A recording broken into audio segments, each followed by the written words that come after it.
Barbarians are fierce bastards who live in an icy wasteland crawling with monsters. Their only food is monster meat, and they're strong as hell, strong enough to tear monsters apart with their bare hands. They're so terrifying that just looking at them is enough to make people lose their minds. Our MC ends up in the body of one of these barbarians. He basically becomes Saitama, able to blow up monsters and even mountains with a single punch. He lives with barbarians for quite a while, until he gets fed up with their ignorance. That's when he decides to find at least one sane person to talk to. But who would be crazy enough to enter those monster-filled frozen lands? A noble's carriage and escorts are passing through the white wasteland for some reason. One of the mercenaries complains of the freezing cold, and a blonde, muscular captain tells him to wear more clothes unless he wants to freeze to death. Another person joins in with the protest, arguing that it is a foolish plan to cross this land, even if the prize is hefty. The blonde captain shuts them up, arguing that they had all already signed up for the mission. The other guy replies that they never thought the situation here would be this bad. Inside the carriage, a butler asks the noble lady of the Akasha family if she is all right. Milena replies with a yes, while an escort outside complains he is going to freeze. The butler finds the intervention pretty rude. However, Milena stops him from being so harsh, as they are the ones who have volunteered as escorts. She even asks the butler to let them in for a while, but the old man refuses, reminding her about the dangers inside this white wasteland. When Milena asks if he means the monsters, the butler tells her about the legend of the emperor who wanted to claim the entire world. For this purpose, the emperor traveled inside the white wasteland alongside numerous warriors and soldiers to conquer it. He stayed there for many decades, and just when his empire collapsed, he returned alone with a stick in his hand.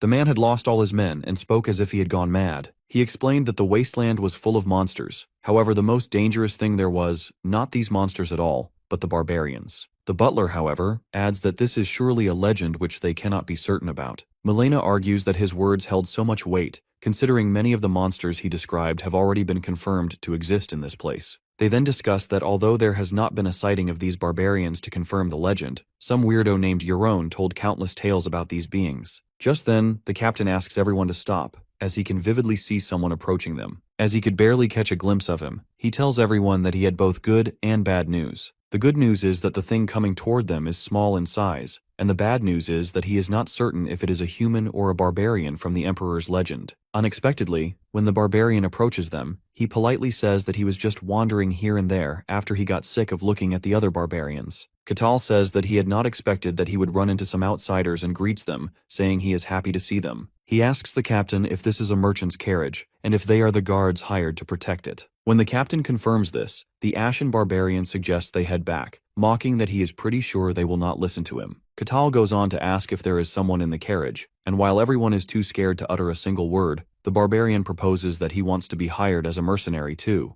The captain asks for confirmation of what Catal meant, and our guy simply repeats himself, explaining that he is offering to help them cross this harsh white wasteland. The captain cannot believe that a barbarian straight out of the legend is asking to join them, and all he wants is to be hired. He asks our big guy if he is not hostile towards him, upon which Catal responds with a bluff that if he were, they would have already hit the grave. The captain asks Milena if she heard all that, asking her for her orders. The lady asks him about the supposed outcome if they were to fight the big guy, and when the blonde captain says that he will not even think about that, Milena asks him to accept the proposal and hire the barbarian. The blonde captain then turns over to the barbarian and tells him that the noble inside the carriage has accepted his proposal. Catal finds it to be really good news, and his smile is enough for everyone to make them wet their pants. Catal tells them to relax and then demands an audience with the one in charge. The captain gets anxious and tells our guy that he will regret it if he tries something. The mercenaries argue that they should stop the Ashen barbarian. However, the captain asks them to stop being fools and argues that the employer has already given her consent. As the butler hears that, he freaks out, but Catal politely asks if he is allowed to come inside. Catal gets in and sits next to the butler, which makes the butler pretty uncomfortable. Our boy asks them to chill out,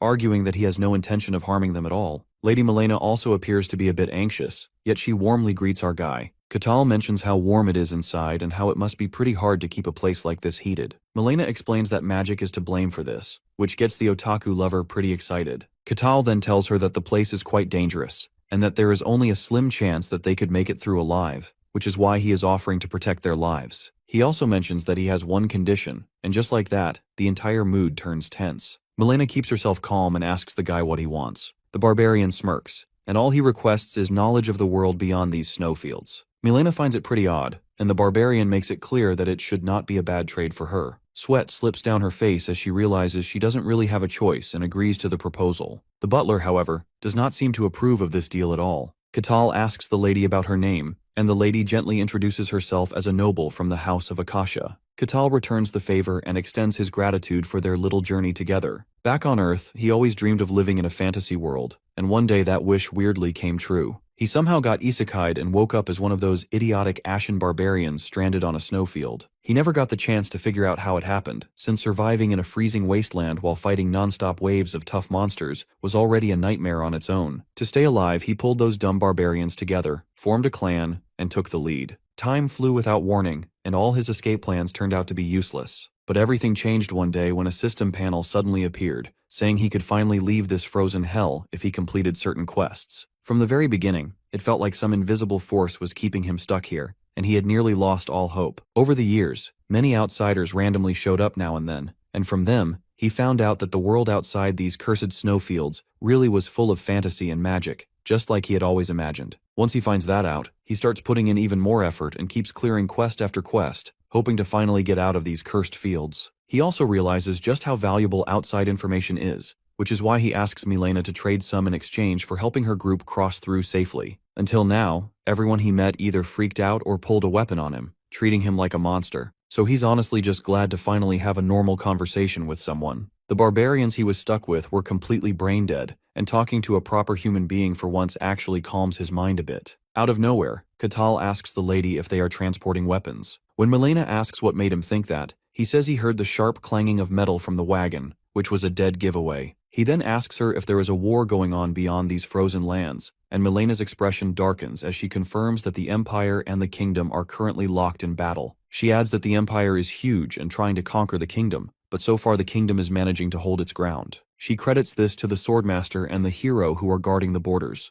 Katal seems curious and asks what kind of powers these people have, and Milena, surprised, asks if he seriously has no clue about the mysteries. When our barbarian tells her that he's never stepped out of these snowfields, the lady explains that her knowledge is limited too, but she does know that mystery is a real power in this world. Only a handful of people can actually tap into it, and depending on how far they can go, they're granted one of the 5 ranks of strength. The lowest ranks include those who can simply sense mystery, then those who can use it, and finally, the ones who can fully manifest it into things like mana or aura. Those who can do that are considered first-rate, and often hold titles like spirit summoners, mages, or knights. She says the ranks above those aren't something normal humans can understand, so they're just called transcendents, people who can bend mystery with nothing but their will. The Swordmaster is believed to be someone of that level, and then there's the hero, someone said to hold the power to even influence the world itself. Milena adds that even a third-rate person, someone who can barely sense mystery, is still considered powerful. That's when the Ashen Barbarian jumps in,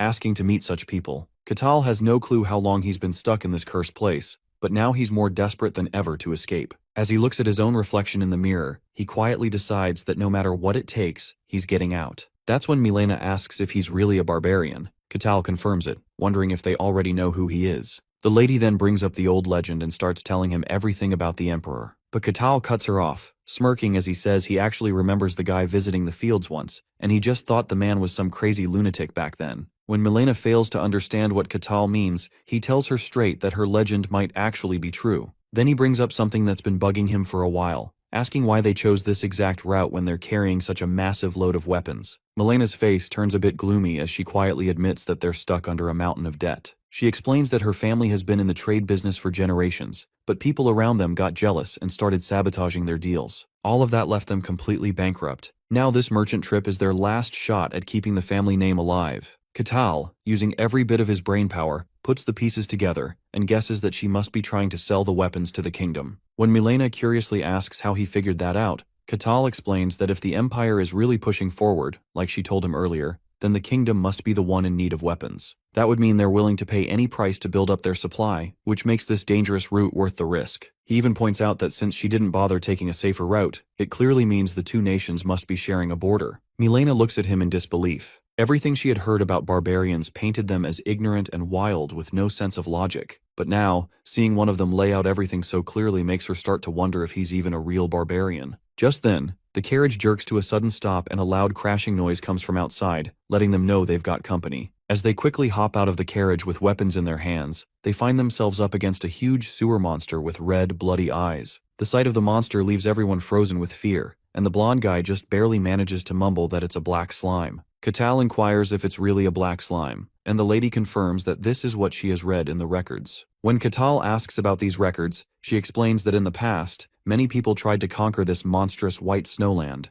but only a few survived to tell the tale. They mention the names of these beasts in their books, and the black slime is definitely one of them. Then, our blue-haired lady asks Katal if he knows about the monster. He replies with a delightful smile that they are quite chewy and delicious enough to be used as a bite of joy. With a disgusted face, she asks him if he really treats it as a meal. To this, he interrogates if she wants to eat it and tells her to go catch it herself, to which she hesitantly denies the offer. The next instant, the monster approaches them, as if it were waiting for their conversation to end. This creates panic, and the already terrified lady calls out Katal's name, but he shows no sign of concern. With an expressionless face, he states that they made a deal that he would protect their lives, and he won't do anything unless they are truly in danger. The lady, already terrified, asks what he means by that. Katal replies with a smirk that these guys can easily handle a beast of this level. Moreover, he wants to assess what outsiders like them can do. The slimy monster appears in front of the guards. The blonde captain orders his men to deploy their shields to defend themselves. A mercenary quickly follows the order, and the shield doesn't seem to work for a second before the poor guy gets pushed back. The guy with the ponytail jumps at the monster, but he gets thrown back badly as well. His weapon slips from his hand and falls to the ground, and he even spills some blood from his mouth. The captain shouts to his subordinates that the slime can only move in one direction, so they should scatter and work in sync with one another. Upon hearing that, the man in the green cloak charges midair and makes a successful hit on the monster, followed by a second swing that actually deals some serious damage. Seeing the monster weakening, the captain strikes it again with his sword and commands them to look for its core, as these minor attacks do nothing to it. With successive multiple attacks, they finally manage to find its core, and a fatal blow shatters it, causing it to flow away like mud. Initially surprised, the guards then realize they have won and celebrate their first victory in this frozen wasteland. The victory makes Milena happy, but before they can relax and catch their breath, a white bear suddenly appears in front of the carriage. One of them shouts to aim for its neck. In response, all of them attack its neck at once and finish it. One of the teammates says that it might be possible that the tales of this cold wasteland aren't worth giving attention to, and maybe they are all just the bluffs of madmen. The leader quiets them with a stern voice, stating that they shouldn't be so clumsy and that they still have to move more than halfway to get to their destination. The man with the green hood curiously questions Katal's abilities, asking if he's really that strong, as all of it is just stories mentioned by the emperors and legends. According to him, Katal is just taking advantage of them, and he thinks that if nothing else, they should see what he is capable of. As they speak of it, the blue-haired lady curiously listens to their talks and questions what they mean by testing. All the guards gather close to her carriage and ask the lady for permission to speak. The green-hooded man says with confidence that they are going out of their way to complete her quest and are compelled to do so. Milena comes out of the carriage and tells them that she is grateful for the hard work they are putting into completing this mission. She reminds them that they obliged her request to help them cross this deadly land and stood by her when no one else would dare to. The hooded guy then interrupts her again with a question,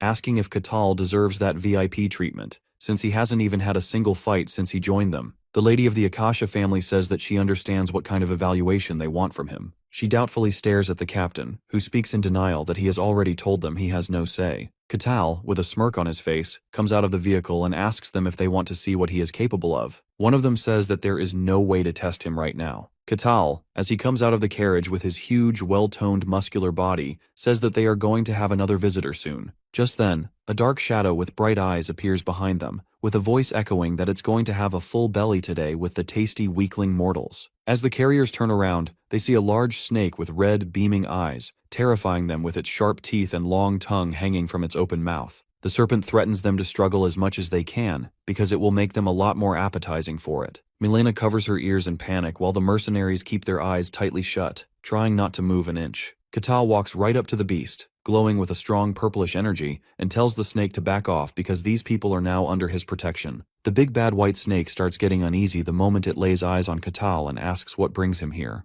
The big bad white snake instantly reminds our guy of those ridiculous snowfield rules about trespassing on someone else's territory, but he quickly brushes that off and tells the snake to stop acting so uptight. The snake roars dramatically, trying to sound intimidating, and says Katal has no right to speak to it like that. But Katal is not interested in wasting time arguing. He charges in without saying another word and lands a heavy punch, deciding it is about time this oversized snake learned a lesson. The blow hits hard enough to shake the entire ground around them, leaving everyone nearby frozen in place. Milena yells out to ask if Lord Katal is alright, and he replies calmly that he will be done with this quickly and join them soon. He leaps in again, now covered in an overwhelming burst of power that feels almost unnatural, and brings the cocky snake to the ground in just one strike. A little while later, Catal sits inside the carriage peacefully, while everyone else stays outside, shivering and begging for forgiveness. The barbarian casually turns his face away and says it is only normal to be suspicious of strangers at first. Still, the roles have completely flipped, and now even the butler is forced to walk out in the snow. With that settled, Catal leans back and asks the girl why she chose to come all this way by herself, despite knowing the danger. She opens up saying she is the first daughter of Lady Bellica, one of Lord Kasakakasha's concubines. Her mother had been married into the family just to fill a political gap and was discarded once she had served her purpose. She says that neither of them is treated as real family members and that they are seen more as disposable servants than anything else. Even though she had not planned to share everything, it all spills out without her meaning to.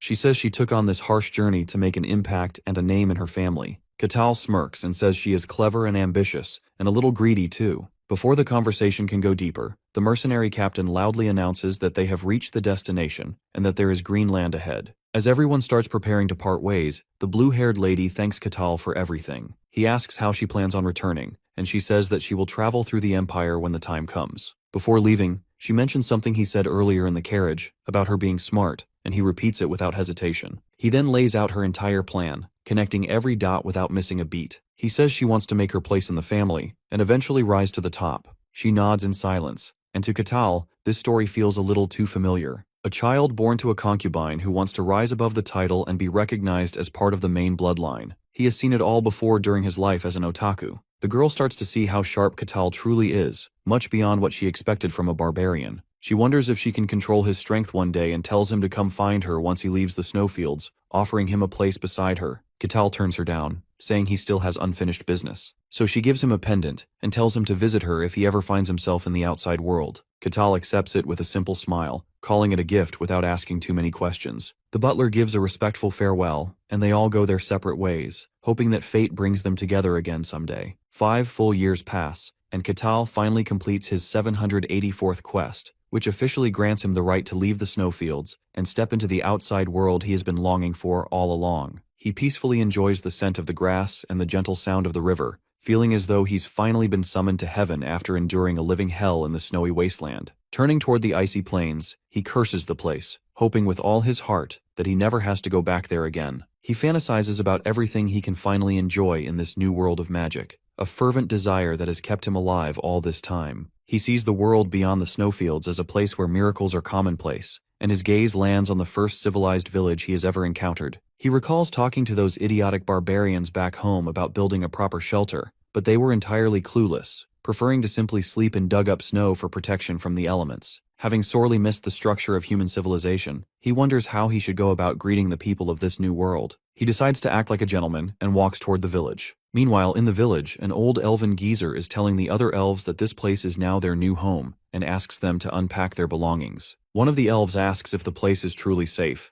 and the geezer explains that he has chosen a remote area where humans cannot possibly reach. He further explains that the nearby snowy fields make it a place no one would ever dare to enter, and they don't even need to worry about monsters, as there are no records of anyone ever coming out of those fields. The geezer also adds that they have placed a powerful barrier that makes the village look like an ordinary forest, hiding its true appearance. He says they created it after working for months with ancient elven magic and is absolutely sure no one can come near them as long as the barrier holds. On top of these measures, they even have a powerful elven queen who could protect them from anything. Right on cue, our boy Catal casually strolls through the all-powerful barrier like it's just morning mist. He feels something odd for a second, like walking through a spiderweb, but shrugs it off and continues. That's when he sees a young elf girl standing nearby, looking like she just lost her entire family. She scans her surroundings, visibly panicking, and the moment her eyes land on the towering human who greets her with a friendly hello, she immediately short-circuits and collapses on the spot. Catal catches her before she can fall, wondering what just happened. He thinks to himself that if he takes the child back to her village, the elves might hold him in high regard. Given how gentle elves are supposed to be, he believes they might even welcome him in. He blushes at the thought and carries her to the village. However, the moment the villagers see him, it's like someone set off a panic bomb. The girl's mother immediately breaks down, sobbing like she just saw a ghost holding her child. The elder stands frozen, probably rethinking his entire speech about how foolproof their barrier was. After a long moment of useless silence, he snaps out of it, panics, and yells that the barrier's been breached, demanding to know where the queen is. It appears that the so-called queen is out on patrol. Catal tries to tell them that he is not their enemy, but they keep throwing threats at him. The geezer thinks of a million possibilities, like the human having come to raid them with full preparations, or having been tracking them for a while. As the poor barbarian is accused of being a kidnapper, he wonders how he can clear up the misunderstanding. He gently wakes up the little kid, who is still in tears, and tells her to go to her parents. All the kid sees in him is a monster, and she runs off crying. Catal, however, is left shocked, as he always thought he looked pretty decent. He tries to explain to the persistent idiots that he is not their enemy, but the old geezer instead argues that the hostage has been released and orders everyone to attack. The poor barbarian stands there in shock as none of what he says seems to get through to the elves, even with their famously big ears. The elves seem far more savage than Catal had ever imagined, and whatever legends he had once heard about their peaceful nature now feel completely misplaced in this moment. Still, he chooses to brush it off as nothing more than a natural reaction to an unexpected intruder. Arrows continue to rain down on him in relentless waves, yet every single one bounces off without effect. Then, with a simple clap of his hands, Catal unleashes a force so powerful that several elves are blown off their feet, sent tumbling through the air like leaves in a storm. While the old elf geezer watches this scene unfold in silent disbelief, Catal continues insisting that he has no hostile intentions, and means them no harm. A passing thought crosses his mind, that perhaps he went too far, and this display of strength has only deepened their fear. Just as he begins to consider pulling back, a sudden burst of heat alerts him to a flaming arrow flying at him from behind, its glow cutting sharply through the cold. It turns out the queen, who had been away on patrol, has now returned to defend her people from what she assumes to be a deadly threat. The regal leader of the Leaf clan, known by the name Marcelia Hacian Carasia blah blah, demands an explanation for the chaos. Wasting no time, the old elf quickly points at Catal, accusing the poor outsider of attacking their village without provocation. Catal keeps urging them to at least let him speak, but the sight of him standing tall without a single wound leaves both Marcelia and the elder visibly unsettled. The queen spits out a comment about how disgusting humans are, then lunges at him with full confidence that she can easily crush someone like him. In that moment, Catal quietly begins to wonder if they even understand a word he's saying, or if they're deliberately choosing not to. He suspects their harshness may come not from fear, but from a deep-rooted hatred between elves and humans. He recalls from his time in the snowfields that people only start listening once you land a proper hit. As those thoughts pass through his mind, the queen launches an attack that takes the shape of a mighty dragon. Without much effort, Catal punches it straight back, and the impact tears through the space around the queen, leaving him wondering if he should start holding back a little. The elf queen takes the hit and crashes down, realizing that this guy has to be above the level of a transcendent. Gritting her teeth, she tells her people to run while they can, staying behind herself in an attempt to slow the barbarian down. She yells at him, calling him a human, and acknowledging his strength, but she also swears not to let him succeed in whatever twisted purpose he came here for. Catal finds himself completely ignored once again, slowly realizing that things have now gone from bad to worse. As her final move, the queen summons a blazing bull spirit named Piego, fully confident that this creature will take care of the intruder. The poor barbarian, though, lights up with joy at the sight, as every monster he fought in the snowfield was ugly and weird, nothing like this magnificent beast. While he admires the bull covered in flames, Marcelia wastes no time and commands her summon to destroy the man standing before her. The spirit seems to be a high-grade fire entity, older, prouder, and far more powerful than the usual ones, just as ancient spirits tend to be. Marcelia knows well that her own strength isn't enough to summon something like this alone. To form the contract, she had to ask for help from another tribe, never imagining she'd be forced to call upon it under these circumstances. Now she orders it to fulfill its contract. The fire bull, steady and stern, asks if his contract is simply to annihilate the human before him. But even he starts to sweat nervously when he lays eyes on the so-called human and wonders aloud if that's really what this creature is. As this is his first time seeing a summoned beast in real life, Catal is honestly amazed by how cute and majestic the summon looks, while the elf queen turns to Pago and tells him that this is the human who has intruded on the sacred elfin lands, and for that, she wants him dead. Hearing this, Pago casually decides he will incinerate the guy until there is nothing left but ashes, since he is the human foolish enough to mess with the sacred race, while our boy just stands there like it's no big deal, mostly because he has no clue what is even going on. Pago gets ready to launch his attack and dashes straight at him, while he still stands there doing nothing, making zero effort to even move out of the way. As the bull spirit smashes into him, a massive explosion erupts, and the elf queen assumes he is dead, but to her shock, he stops the spirit with only one hand. As he has gotten used to beating up wild beasts on the regular, he feels like this beast form actually puts him weirdly at ease, mostly because it makes things a whole lot easier for him to slay it without holding back. He punches Pago with so much force it feels like the earth itself might split clean in two, like a massive volcano just erupted beneath their feet. But in reality, that is only a few percent of his true power. After things calm down, the Elf Queen barely survives the explosion and stands there feeling powerless in front of him. She stares in total disbelief, shaken by the gap in power, and ends up begging him to spare her entire clan. He calmly tells her he is not their enemy, and hearing that response leaves her genuinely astonished. After a more detailed conversation, she finally understands that he really has no hostile intentions toward them. She starts feeling bad as it hits her that her people judged him way too quickly and apologizes for their mistake, thinking they have seriously insulted the very person who just brought one of their children safely back home. Katal acts like a total gentleman and says it is all good, explaining that since they were pushed here by humans, it made sense to see someone and assume they were the enemy. Still, it is a little sad that no one gave him the chance to talk it out. The queen is still confused and asks if he really is not one of the humans chasing after them, and he tells her this is actually his first time even seeing an elf because they do not exist in the white snowfields. Hearing the name of the snowfields surprises her, and he adds that outsiders call him the Ashen Barbarian of the wasteland. The queen is completely stunned, since she never thought any normal person could survive in that kind of place, and she then asks if others might also be able to leave the wasteland like he did. Our boy says he is not entirely sure, but he seriously doubts that anyone else besides him can pull off something like that. He believes there are fixed, definitive rules in the wasteland that even monsters like the Great Serpent cannot break, but for some unknown reason, he is able to bypass them through quests, and that has to be an incredibly rare exception. The queen breathes a sigh of relief after all that, while he casually asks if her cute summon is okay, since he did split it clean in two with a single punch after all. She assures him that the spirit is completely fine, because all spirits are beings of pure nature, and simply return to the spirit realm when forcibly unsummoned. She then asks if there is anything she can do for him, and admits her people have been quite rude to him. After thinking it through for a moment, he asks if other beings are also able to form contracts with spirits, and she replies that normally it is not possible, but humans with a high affinity for nature can sometimes make those contracts. She adds that if he truly wants to try, then he should visit Elfo Sagrado. That is the holy land of the elves, where the Lord of the Elves is said to reside, and they might be willing to help him form a proper spirit contract. All excited, he asks if a human will really be allowed into the holy land of elves. She explains that it should not be a problem with her personal introduction, and that he has to keep everything a secret. The Elf Queen quietly thinks that Elfo Sagrado is every elf researcher's dream destination, and allowing a human near that place is seriously risky, since it is more precious to the elves than their own life. No one ever reveals its location,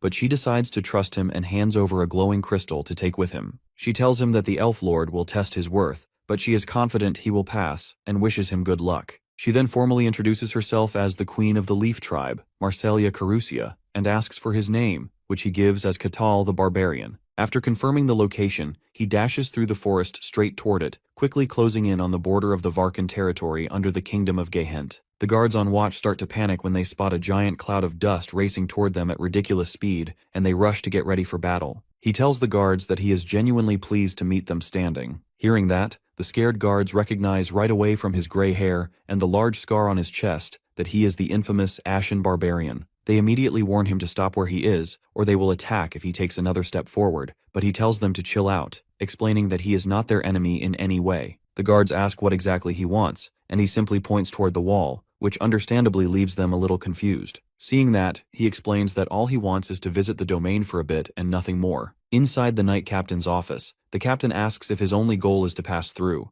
and he replies that he also plans to stay for a while, though he is honestly not sure how long that stay will last. Then, the captain asks for his name, so he introduces himself as Katal, and when he asks our boy if he has anything or anyone to verify his identity, he says no, until he suddenly remembers the crest given to him by Milena. He shows the crest to the guard and casually asks if it is good enough to prove who he is. The guard doesn't recognize it, asks what it even is, so he explains that it is the crest of the House of Akasha, which was given to him by someone of that bloodline. The captain mentions that they must be the merchant family from the Denian kingdom, and Katal asks if he knows them. The captain says it is a rising house that has been growing rapidly since the new head took over recently. Though the guard says the crest does not look fake, he adds that he still cannot verify his identity properly since the crest is not from the kingdom of Gehentra. Even so, he agrees to let him pass, but only on the condition that they first confirm he poses no threat to the domain. The guard explains that 3 other people are also trying to pass through, and he must form a temporary party with them to clear the nearby dungeon outside the domain. He thinks that the condition sounds really easy, so he accepts without complaint, and the guard adds that the other rule is to report everything that happens inside. After hearing this, he immediately figures out that they are making the group observe each other so they can secretly evaluate if anyone seems suspicious. The guard looks genuinely surprised that he picked up on all that and asks if he is really a barbarian, since he always thought they were just a brute race, and this is the first one he has met who actually seems like him. The guard says they should get going now that everything is clear. The scene shifts to an old man named Alessandro Tyrannus, a self-proclaimed paladin, who finds it absolutely tragic that he has to enter a dungeon with a rat who steals people's pouches, even if the law allows it. The thief in question, Casson Hark, gets annoyed hearing the old man complain and asks if Tyrannus is mad at him for no real reason just because some random thief scammed him once and ran off with his life savings. That comment sets Tyrannus off, and he gets irritated that a petty thief dares to insult a paladin like him, but Cassan shoots back that he is not even a real paladin, because if he was then, he would not be here in the first place. He also says Tyrannus is just another bottom feeder who clings to the title because his name sounds dumb. Tyrannus becomes visibly mad on hearing that and points his sword at the thief, but Cassan asks if he seriously thinks that his beat-up armor is going to save him. Right as they are about to start fighting, the cleric Hayes politely asks them both to stop, and they listen even though they clearly want to throw down. Hayes starts wondering if it is really okay to dive into a dungeon with these two maniacs. As the minimum number of people required is 4, that means another person still has to arrive before they can go inside. Suddenly, the door opens and the guard steps in, announcing that their final member has just arrived. The thief jokes that hopefully it is not another whack job like the so-called paladin, and the guard just tells him to go look for himself. As Catal enters the room with a quiet but dominating aura, all three of them feel chills and freeze up, overwhelmed by fear as he casually walks in. With a cheerful smile that does not match his build at all, he tells them it is nice to meet his new party members. While everyone is still processing, the guard steps back and says they should talk things out among themselves since he will return shortly. After that, our boy suggests they start with introductions and says that he is Catal the Barbarian. Then he turns to Cassan, who nearly chokes as he says he is a thief, while Sir Tyrannus announces that he is a paladin. Catal gets excited on hearing that because he knows paladins usually use holy powers, but Tyrannus quickly lets him down by saying he is a special kind of paladin who cannot use any of them. Next, the lady shyly introduces herself as Hayes, a cleric who serves the god Colossia. He asks why she is hesitating so much even though clerics are proud of their job, and she explains that it is because Colossia is the lord of lies and deceit, which makes him not very popular among the others. As they continue talking, the captain opens the door again and tells them they will be heading out now if everyone is ready to move. The whole party follows him without delay, and they finally arrive at the entrance of the dungeon. There, the captain shows them the front of the dungeon and explains that it is a 3-floor dungeon filled mostly with undead monsters, and their mission is to clear it completely and return with the required proof. With that, Catal kicks off the raid and casually asks Cassan if he has a plan in mind. Hearing this, the thief suddenly gets nervous and addresses him as Sir Catal, so our boy tells him to drop the Sir since they are a team and should leave behind all formalities and fancy titles. Cassan hears that and decides to just act normal, so without hesitation, he says Catal and the warrior will hold the front lines, while he checks for traps and the nun supports them all from the rear. Catal is honestly impressed by the clean formation,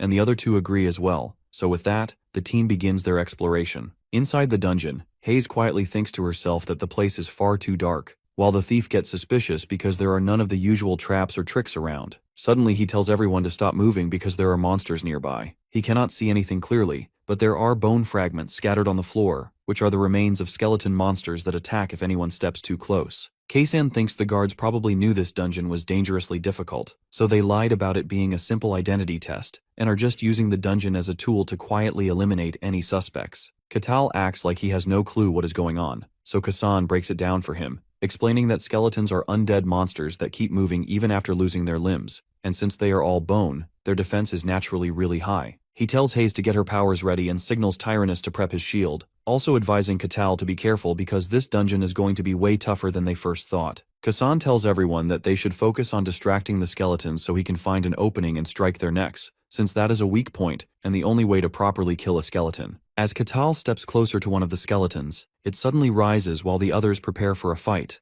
but instead of attacking, he casually slaps it so hard that it turns to dust on the spot. Everyone just stares in disbelief, and Catal turns to Cassan with a big smile, saying he was right about them going down if you hit the head. But poor Cassan just laughs in confusion, because that is definitely not what he meant by hitting the head. Skeletons are made of solid bone, and they are further reinforced by dungeon mana, which makes it practically impossible for an average swordsman to slice through them in one hit. The only real way to beat them is by repeatedly striking the neck bones until they snap, and crushing a skull should not even be possible through regular means. Cassan already knew the Barbarian is strong, but this level of power is way beyond what he expected. And now he seriously questions if Katal is even human. Everyone just stands around staring at the pile of dust, while our boy simply says they should keep moving. Slightly spooked, they all hurry toward him the moment he gives the order. He tells them there is no need to rush, to which Kassan agrees, though Tyrannus and Hayes are both just praying they make it out alive. As they continue exploring the dungeon, Katal suddenly spots a skull lying on the ground along with a few more skeletons nearby. The other three brace themselves, thinking this time they might actually have to help out. Just then, Katal turns to them and politely asks for a favor. All three act confused, wondering what kind of favor he would need from scrubs like them in this situation. He tells them that he wants to deal with the skeletons on his own, since there is something he wants to try out.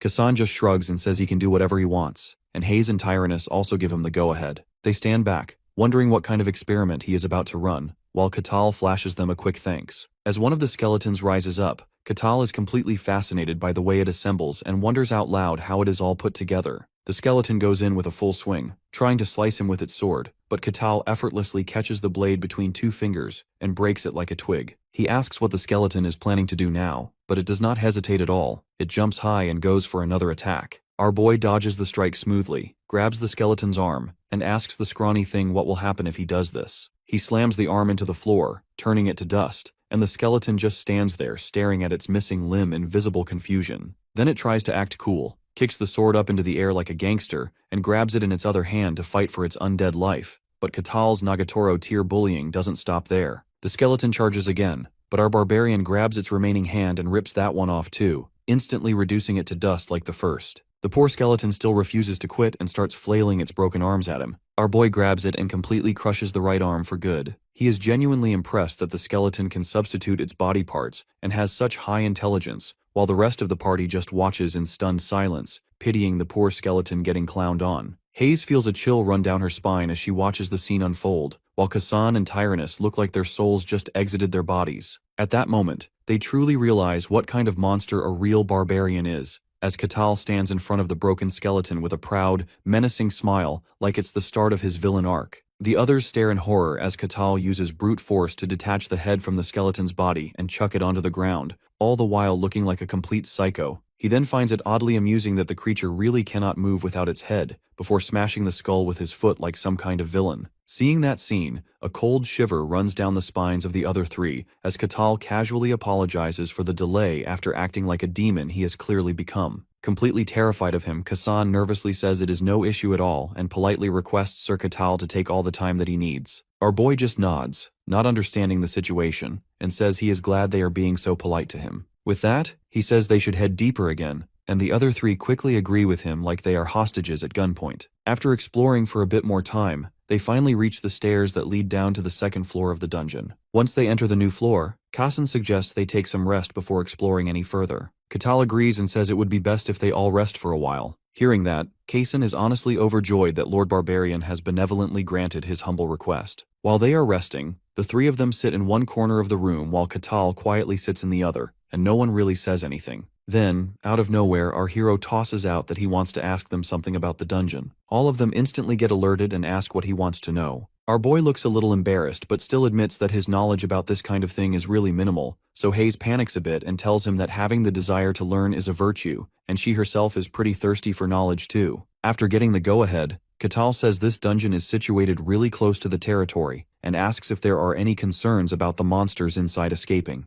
Hayes calmly explains that under normal conditions, monsters from dungeons do not come out of them, but of course there are rare exceptions, and those cases are promptly reported and dealt with. Kassan jumps into the conversation and says that since dungeons are an unknown kind of natural disaster, they tend to have wildly different appearances. Some show up as caves while others look like towers, but most dungeons always manifest near highly populated areas for some reason. That makes way more sense to Katal about why this dungeon is present here, and Hayes tells him that the local lord usually assesses the danger level when a dungeon appears, and then dispatches guards or mercenaries accordingly, but sometimes outsiders like them are also used to clear it. After hearing all this, our boy finds it interesting that dungeons never manifest inside territories, and Kassan confirms that is correct, because they always form at a certain distance. With his face all lit up, Katal asks if there is any kind of reward for a successful conquest, and Hayes confirms that, saying there is a boss waiting at the final floor. If they manage to defeat it, then they get really good rewards, especially since this dungeon is a pretty large one, and the boss is just as difficult. Our boy grins widely on hearing that and mumbles that it is just like a game,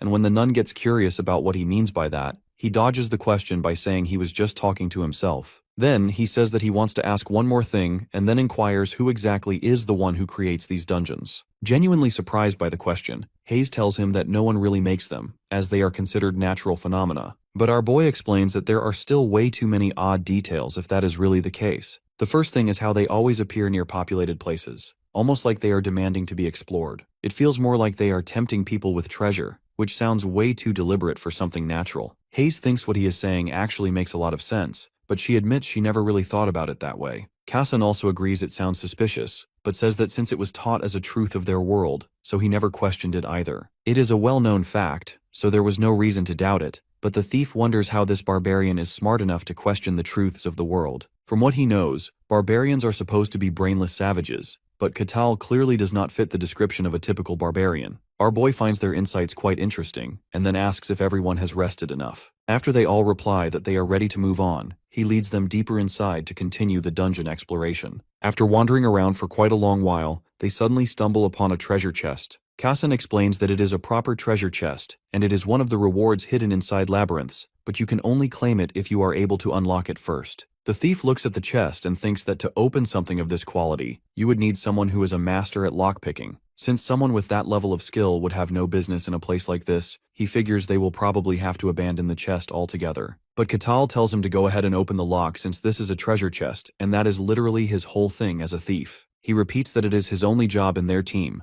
but Kassan starts sweating buckets, thinking the problem is that if he really was capable of such a thing, he would not be in this trashy dungeon. He is just a budget ninja, a peasant at the bottom of the food chain who is not even acknowledged by the Thieves Guild, but he cannot admit that when the barbarian has so many expectations from him. If he says he cannot do it, then all of Katal's excitement will instantly turn into infuriating disappointment, and the result of disappointing a barbarian might end up with him looking like that poor skeleton. So in the end, he decides to give it a try. He pulls out his lockpicking gear while Katal watches from behind with childlike excitement at seeing a real thief at work. With our boy looming over him and admiring the details, Kassan tries to recall every lockpicker he saw while working as a porter for other thieves. The guy locks in hard, thinking that if he fails to open this chest, then he is basically dead, and that pressure ends up activating his hidden skill called Cry of the Soul. After a while, Kassan suddenly hears a faint sound, and Katal thinks that he must have broken something. But in reality, the lid of the chest slowly starts to open, and seeing this unfold, Kassan feels so glad that tears of joy start flooding out. Hayes cannot believe he actually did it, because she always heard that only skilled thieves can open a treasure chest, and witnessing it herself, she thinks Kassan is a pro. Our boy is also quite impressed by his unexpected success and compliments him for the good work, while Kassan pretends he did it on purpose. The guy himself has no clue how he pulled it off, and he always prided himself on living the best life he could. But after seeing what he is capable of, he is starting to question what his best even was, and whether he was living a lie this whole time. While Kassan is quietly depressed from all of this, Katal casually asks about the value of the reward they just found. Hayes tells him that with this kind of quantity, someone could not only easily feed a regular family for a whole month, but also live quite a luxurious month at that. Hearing that, Katal smiles and tells Kassan to look after the valuable rewards. Kassan takes the items out of the chest, but he nearly wets himself when they catch him sneakily trying to slip some into his own sack. Everyone asks him if something happened,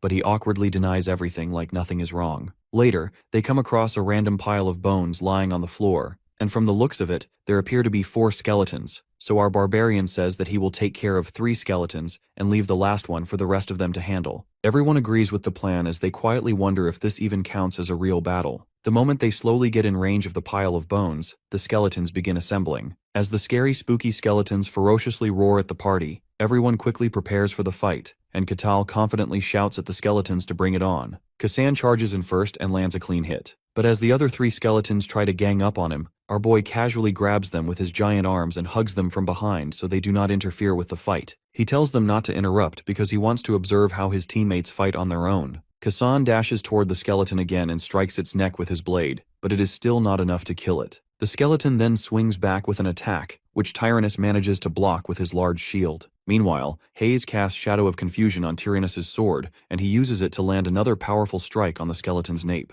As a result of the clean attack, a crack forms along the skeleton's thick neck bone. Seeing this level of coordination from a fresh party honestly impresses Katal, and he thinks it is pretty rare for a group of strangers to work together this smoothly. With that, he quickly crushes the 3 skeletons into magical powder and decides to enjoy the show now that he has gotten rid of the noisy distractions. When the other 3 watch him stand there and calmly observe them, they immediately understand that the barbarian is trying to test them, and that they are screwed if they show even the slightest kind of weakness. So to prove they are not weak, all 3 of them gang up on the poor skeleton while it quietly waits there to meet its sad and inevitable end. With the last skeleton finally down, the 3 of them sit down together and get some much-needed rest, and after casually assessing an average human's skills from the short fight, our boy starts thinking that the humans who came to the wasteland with Milena were much stronger. As they move on to the 3rd floor, the number of skeletons increases drastically, but since Katal is leading from the front, the party is able to push forward without any real difficulty, and it feels nothing like a dungeon because he makes the way too easy. After some time, they finally reach the deepest part of the dungeon, where the boss of the entire dungeon called the Skeleton Knight is sitting ominously on a throne. Seeing the Skeleton Knight up close, the other 3 are completely terrified, and Hayes is unable to understand why something like that would even be here. Katal asks if this skeleton is any different from the others they have faced so far, and she replies that it is much, much stronger compared to anything they have seen. She goes on to explain that the Skeleton Knight is a powerful monster who freely wields both a long sword and a heavy shield. They honestly have no chance against it unless they have a fighter at least on the level of an elite knight on their side, so their chances of surviving this fight are pretty much equal to 0 right now. Our boy gets curious and asks what happens if they cannot clear it and decide to retreat instead. Hayes explains that the territory will send a request for confirmation, and if it is confirmed to be a true report, then it will likely be dealt with by the authorities fairly quickly. Hearing that, our boy smiles to himself while saying that it sounds pretty reasonable before he starts walking straight toward the Skeleton Knight. Seeing that, the other 3 just stand there frozen in confusion about what exactly he plans to do. As he moves closer, the eye sockets of the Skeleton Knight suddenly glow a deep crimson red as it awakens from its long slumber. Noticing that a skeleton is already in its assembled form,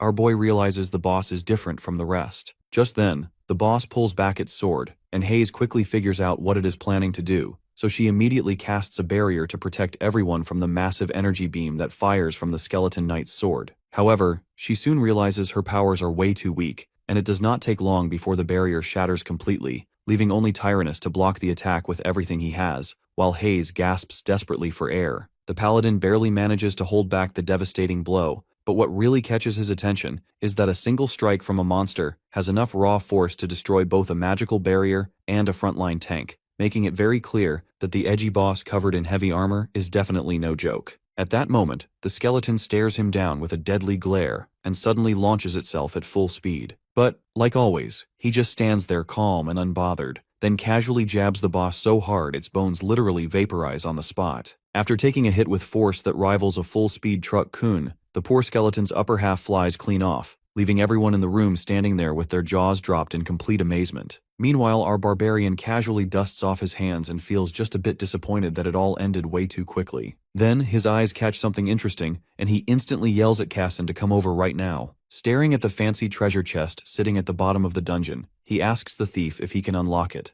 Kassan quickly shuts that down and makes it clear that it is way above his level, since the lock is high grade and he does not have the skill to handle it at all. After saying that, Kassan sighs and mutters how it is such a shame they found the treasure but cannot open it, until he sees the barbarian go mad and smack the wooden chest so hard that it starts smoking from sheer friction. Tyrannus and Hayes also stare in frozen shock as he grins and declares that the rewards earned with violence are always the best kind. After that, he tells Kassan to take care of whatever is inside, and the thief finds it wild that someone actually smashed open a treasure chest like that. It makes him wonder even more why he was asked to open it in the first place when the guy clearly could have handled it faster himself. Anyways, with that out of the way, the party finally exits the dungeon and Katal gets surprised as soon as he walks out. Without warning, the roof of the dungeon entrance collapses, but Kassan barely reacts because it is well known that dungeons disappear like that once they are fully cleared, which means they did not miss any secret rooms. Hearing that secret rooms exist gets him even more hyped about future dungeon dives and what he might find next. Back at the border, the guard is utterly speechless when he realizes the sketchy party somehow made it back alive and intact. Sweat runs down the guard's face as he nervously asks Katal and the others how it went,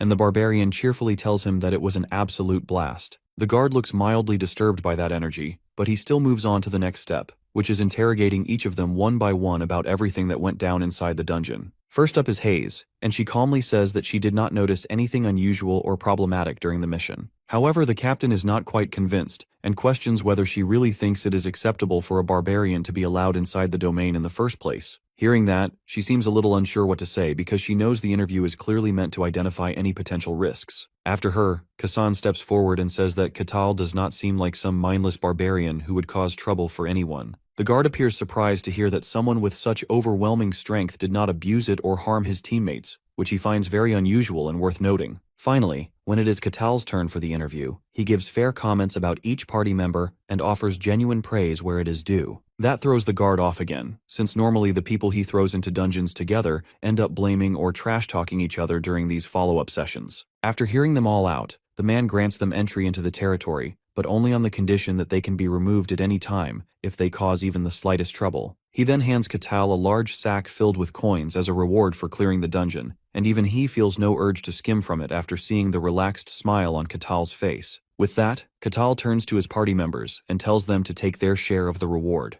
They try to turn it down quickly, but he insists that it is only fair since they did clear the dungeon together as a team. He then suggests they grab a few drinks to celebrate their first mission together, and they nervously agree because they are not sure how to say no to the Ashen Barbarian. So, the group strolls toward the main gate while the guard continues watching Katal closely from behind, still suspicious. He knows the guy has the kind of strength that lets him knock out a dungeon boss with a single hit, which puts him at the level of an elite knight, or maybe even higher than that. That is why the guard quietly tells his men to keep an eye on Katal while he heads out to speak with the Lord of the domain. At the Lord's luxurious mansion, the guard receives permission and enters the private chambers. Inside, Luke Barkin, Lord of the Barkin domain in the kingdom of Gehentra, calmly asks for the reason behind the urgent report, and the captain tells him that the barbarian from the rumors has appeared. Moving forward, Lord Luke Barkin turns to the captain of the guards and asks whether he gave the barbarian permission. The captain nods and says he did, thinking at the time that it wouldn't really cause any big trouble. Lord Barkin now raises a brow and wonders what sort of problem he means, so the captain explains that the barbarian seems way too strong and might stir up serious issues down the line. After hearing that,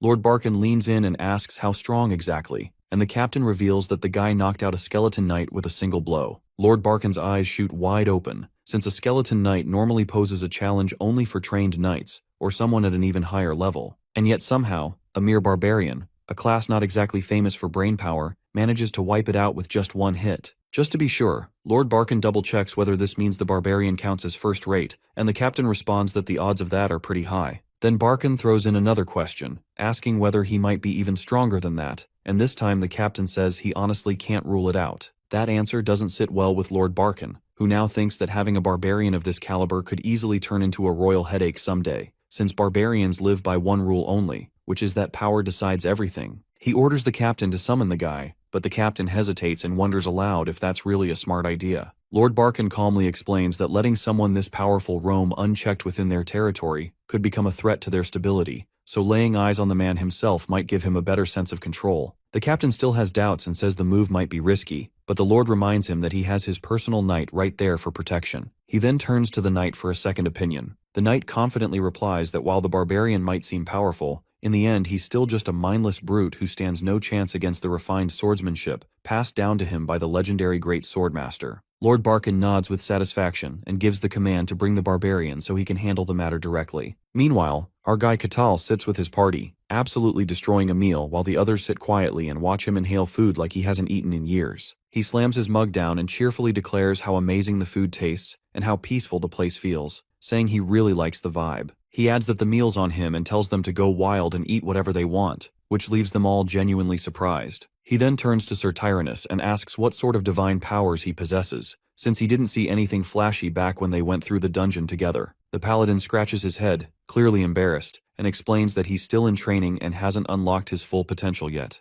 Katal calls that a shame but quickly shifts attention to the cleric of Colossia, asking her whether there's a temple nearby. She replies that there likely isn't, since Colossia is a deity people don't usually welcome, and has been rejected by the public for being associated with lies and trickery. She then looks straight at our guy and asks how strong he is, catching everyone off guard. He admits that he has no clue where he stands rank-wise, since it hasn't even been that long since he left the snowy wilderness. Curiosity gets the better of him, so he asks what kind of level a skeleton knight actually sits at. The cleric answers that someone must reach second-rate just to face one, and only a first-rate warrior could take one down the way he did. Before they can dive deeper into the topic, The cafe owner approaches their table with a nervous look and politely asks them to wrap things up since the shop's closing. The man looks ready to pass out, but Catal responds with the softest apology possible and quietly heads out with his party. Later he turns to ask if the others have any plans lined up, but the moment the words leave his mouth, they all blurt out that they do and that they're super busy. Catal thinks it's unfortunate but doesn't make a fuss. He parts ways with the group and says he hopes to run into them again someday. The others just stare at him with that frozen, blank look people wear when they're desperate for an escape.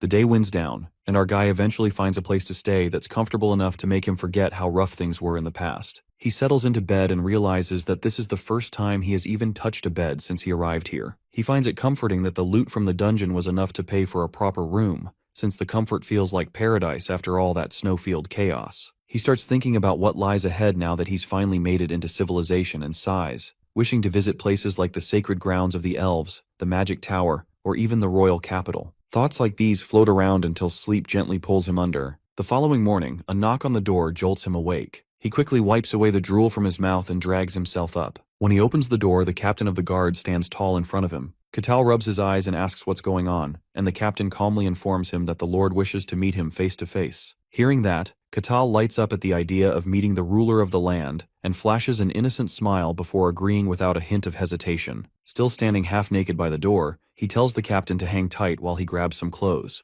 The man stares in disbelief, not because the barbarian agreed, but because he did it so easily, like it was the most normal thing ever. The scene shifts to a bustling street in the Lord's domain, where the bright daylight finally lets Catal take in the scenery. He finds himself stunned by how pretty the city looks compared to the shadowy version he stumbled into last night. As he takes in the streets, colors, and buildings, he quietly thinks to himself that he really lucked out with this place. Meanwhile, the captain walks a little ahead, visibly stressed as he wonders what the barbarian might be doing behind him. He decides not to check and just wishes they could reach the mansion before anything weird happens. At the gates, the captain announces their arrival to Lord Barkin, who then welcomes them inside and stretches out a hand for a greeting. He introduces himself with calm authority, and Catal politely responds with a handshake and even bows his head while stating his name. This leaves the Lord visibly stunned since barbarians rarely bow, and he wonders if he has finally lived long enough to witness every possible anomaly under the sun. He compliments Catal's manners and gestures for him to take a seat. Catal looks around the room with eyes full of curiosity and finds himself impressed by the castle's design. It reminds him of the medieval architecture from Earth, but then his gaze soon lands on the knight standing beside the Lord, and his face lights up with nostalgia at the familiar armor style, which reminds him of RPG characters he once controlled in video games back home. However, the knight picks up the stare and misreads it entirely. He senses something dangerous and assumes the barbarian's eyes burn with murderous intent. The knight tenses and his hand inches toward his blade, prepared to neutralize the threat before it can act. Before the tension escalates,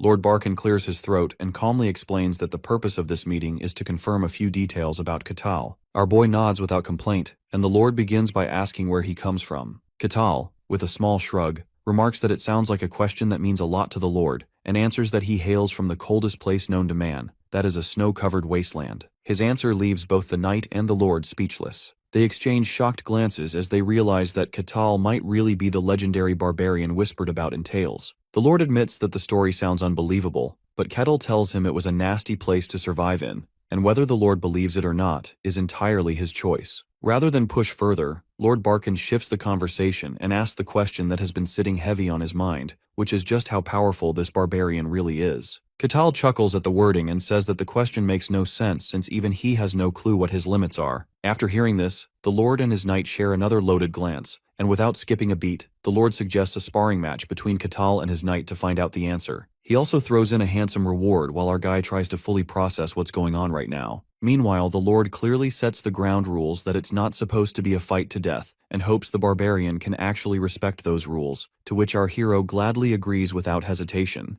The Lord and the knight quietly stare as Catal gets visibly excited at the idea of facing a fantasy world knight blessed with mystical powers and seeing that power firsthand. But to them, it clearly appears that this barbarian can't seem to contain his wild love for battle, no matter how polite or humble he pretends to act, which unnerves them both on some level. Finally, the long-awaited moment of truth arrives, and the sparring match is held inside an arena where both contestants now stand face-to-face like rivals. The Lord silently hopes that no blood gets spilled, and officially starts off the match by ringing a shiny bronze bell. Meanwhile, the knight tells Catal that he should consider it an honor to witness such refined swordsmanship. Catal agrees and looks calm, But the knight feels that it's an insult for a lowly barbarian to stand so relaxed in front of him like that. He gets into position without wasting time and lunges forward in order to show Catal the massive strength difference between them, and as he prepares to thrust his blade, it suddenly shifts into 3, which takes our boy completely by surprise. The triple blades make him question if it's an illusion at first, but it becomes obvious pretty quickly that all 3 swords are completely real. While our boy dodges each and every strike, he wonders if this flashy move even counts as swordsmanship,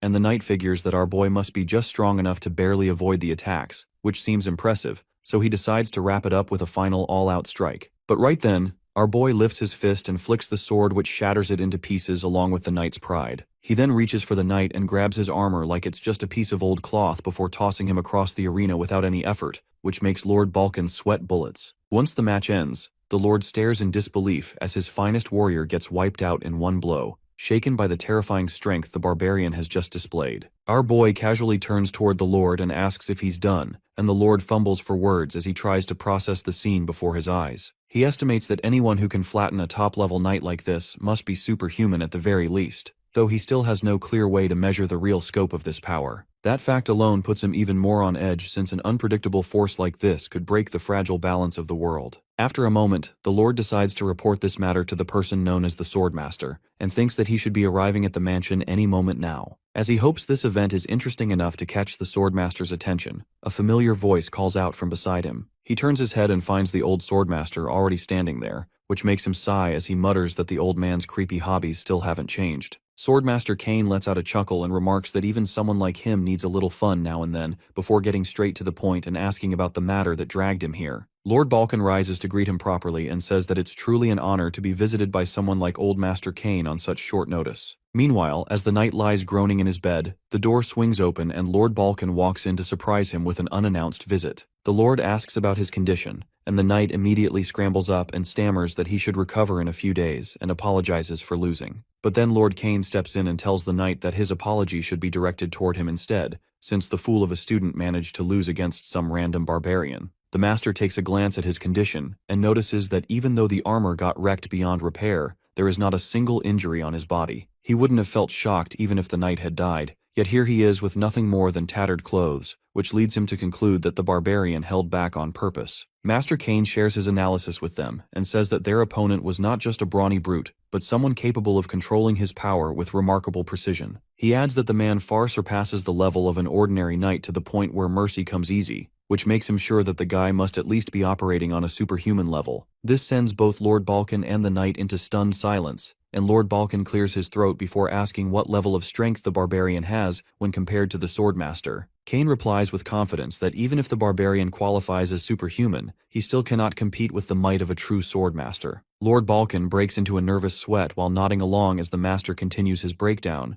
noting that the barbarian never used aura, which normally should be impossible. He wonders whether this could be the true potential of the infamous Ashen Barbarian, and begins recalling how he once laughed off the ancient tales. But now that the man supposedly came from the White Steppes, he starts to think the legends might have some truth to them. He questions whether this creature is even human at all or just another beast from that cursed land, but then reminds himself that if he truly were a monster, he wouldn't have shown mercy to a helpless human knight. Even after all this thinking, the mystery remains about why someone from that frozen wasteland would suddenly appear right now. Lord Balkan watches the master silently sink into thought and grows uneasy, so he asks if everything is all right. The master brushes it off and says the concern belongs to another time before throwing in a quick comment about how the emperor keeps asking for the most absurd things. He tells the Lord to stop worrying for now and asks whether the barbarian still remains within his domain, which the Lord confirms, and the master scoffs that he will see it for himself. Meanwhile, back at Lord Balkan's mansion, the captain inquires about our protagonist's next moves, but our boy is not sure yet. A little while ago, the captain had already given him his reward for the duel, and the Lord had personally granted him permission to do whatever he pleased within the domain without any interference.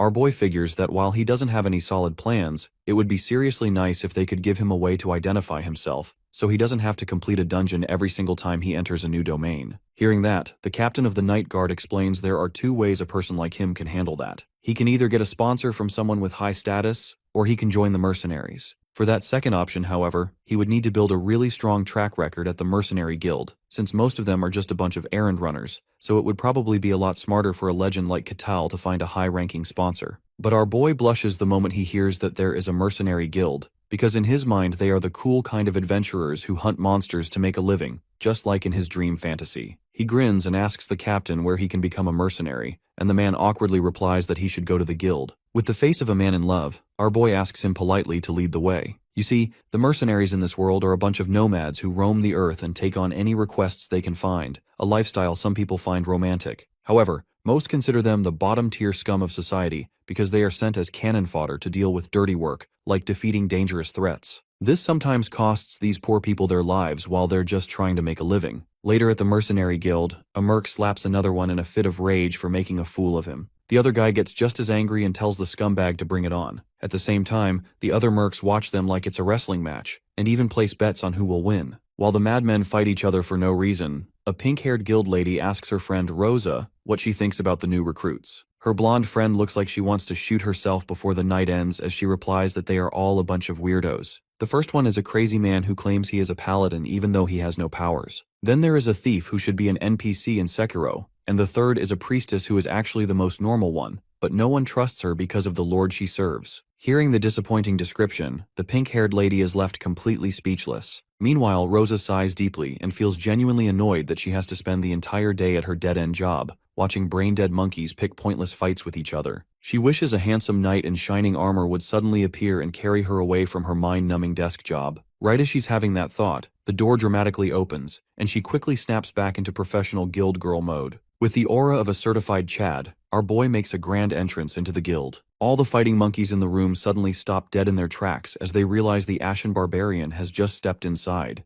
The other mercs also gawk with their jaws hanging, which makes Katal wonder if he just did something strange. After that, he makes his way to the counter, and the guild girl starts shaking like a vibration motor as she cautiously asks about his motives for becoming a mercenary. She is extra careful because she really doesn't want to accidentally offend him. Hearing her question, he tells her he has a ton of reasons, but the one at the very top of his list is to make a big name for himself, and she inquires if he is willing to rack up all the achievements it takes to gain status as a merc. Katal confirms, so she asks him for 5 coppers, along with his name and age for the registration process. Our boy gives his name, but he honestly doesn't know his own age, so she says she can put down whatever she thinks makes sense to finish his registration. Then, she hands him over the shiny new badge that officially represents his status as a mercenary, so he should not lose it. Staring at the simple bronze badge, our boy instantly cheers up and then asks her if there are any requests available, and his strange excitement for work surprises her. After that, she presents all the requests he can take as a new recruit, and Katal is shocked to see the tiny list of pathetic jobs an F-rank mercenary is allowed. Seeing his expression, Rosa sweats bullets because she heard barbarians are a seriously proud race, and he might take out his anger on her. Full of hesitation, she shyly tells him he can take better jobs once he builds up a good track record,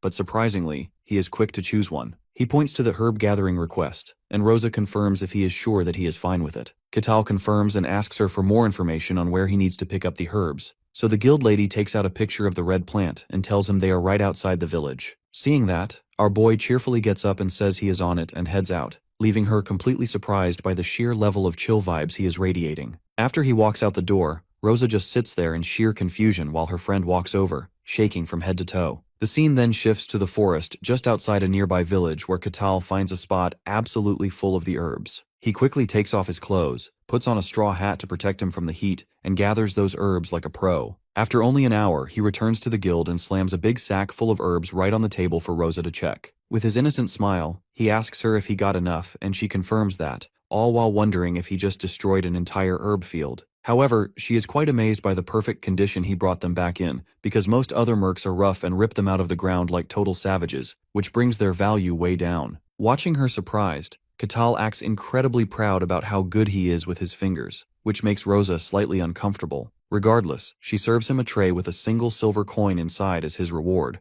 which is merely enough to buy the cheapest meal money can get, a simple piece of bread. Still, the feeling of earning that money with hard work and sweat in the fields brings an oddly wholesome sense of satisfaction to him. With that, he shoots out of his chair and asks her to give him the next job as soon as possible. Completely stunned, Rosa still can't believe the barbarian is happy with his reward, and he surprises her even more by saying he wants to do as much work as he can while the sun is still up. The poor guild girl just cries that the handsome new recruit also turned out to be a weirdo, just like the rest of them. It does not take long before the barbarian hero wraps up a bunch of quests and signs up for the 3rd cleaning request in a row, which makes the receptionist suspect that he might be some kind of obsessive clean freak. She asks him to confirm the quest, and he cheerfully heads off toward the warehouse, completely thrilled about the new mission. Once there, he surprises a lady by saying he came to clean the place and politely asks if she owns the warehouse, which she confirms with a nod. He finishes the job in no time since lifting heavy stuff barely counts as a challenge for someone like him. His next stop takes him to the streets where he picks up a broom and sweeps with such enthusiasm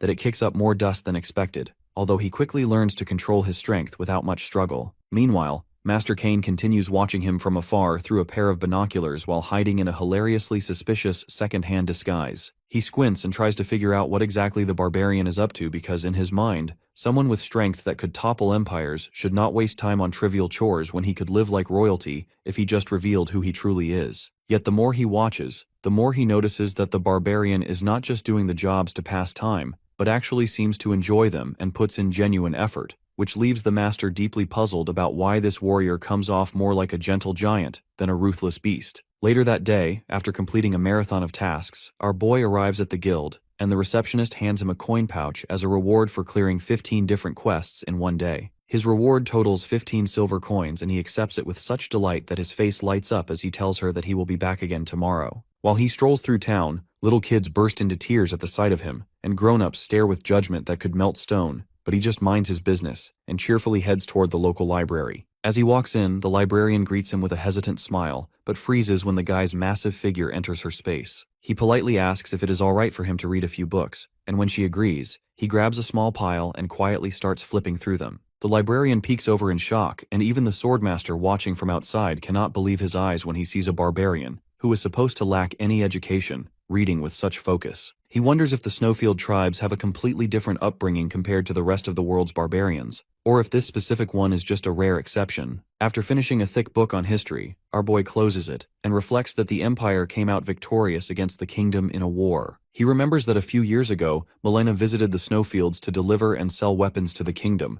but even then, the Empire pulled off a win, and now the former kingdom stands as nothing more than a vassal under the Empire's rule. After the Empire's victory, its influence grows to the point where it swallows nearly half of the human world, and it keeps expanding its reach like it plans to eventually consume the whole planet. Once our boy finishes reading about all the empires and their thirst for world domination, he shifts his attention from boring old humans to the non-human side of things, and picks up another book just to explore what kind of fantastical beings exist in this wild new world he now lives in. He reads about a massive dwarven cave called Mantamia, said to be overflowing with rare ores that glitter like treasure, and then about a fairy village named Pisarapia, which sounds like something straight out of a dream. The next part introduces him to floating cities in the sky known as Lagameria, homes of celestial beings, and finally, the hidden elven sanctuary called Elfo Sagrado, a place so elusive that even the strongest rulers in history have failed to uncover its exact location. Catal chuckles and guesses that if anyone is ever getting into that elven sanctuary, it might as well be him.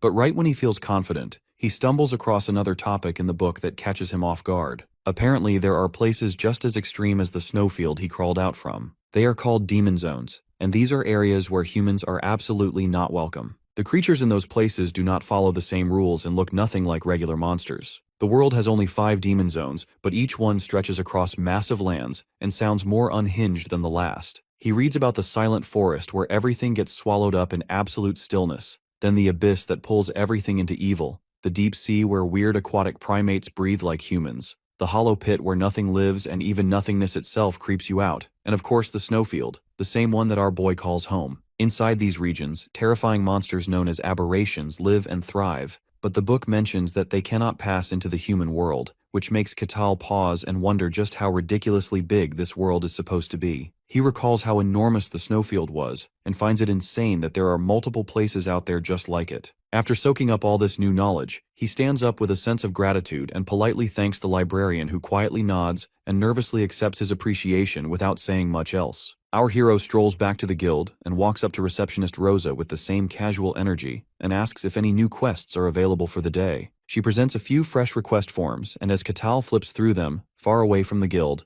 Master Kane finishes observing and finally concludes that the time has come for a direct confrontation with the mysterious Ashen Barbarian. At night, in the middle of the bustling city, he strolls back feeling fully satisfied after managing to complete over a dozen small requests in a single day. He is a little surprised at how all those tiny rewards stack up to a pretty decent amount overall. As he walks alone through a quiet street under the dim moonlight, he thinks to himself that, at this pace, becoming a world-famous mercenary, is just around the corner. However, he remains blissfully unaware that a certain hooded mustache is already waiting for him just around the turn. Suddenly, the hooded geezer steps right into his path and locks him in with a sharp stare. As the swordmaster stands there trying to look all mysterious and cool, our boy casually points out that he knows the old man has been tailing him all day, which leaves Master Kane visibly shaken. He asks what exactly the guy wants from him now. Master Kane is stunned into silence because, in his mind, there is no way someone with ordinary senses could have noticed him, as he was confident his stealth had never failed him before, no matter how sharp the target. Just then, he gets hit with another shock when my guy reaches for his weapon and wonders out loud if the old man is actually a bandit. When he gets no answer, he starts thinking it is kind of impressive that someone managed to sneak past city security,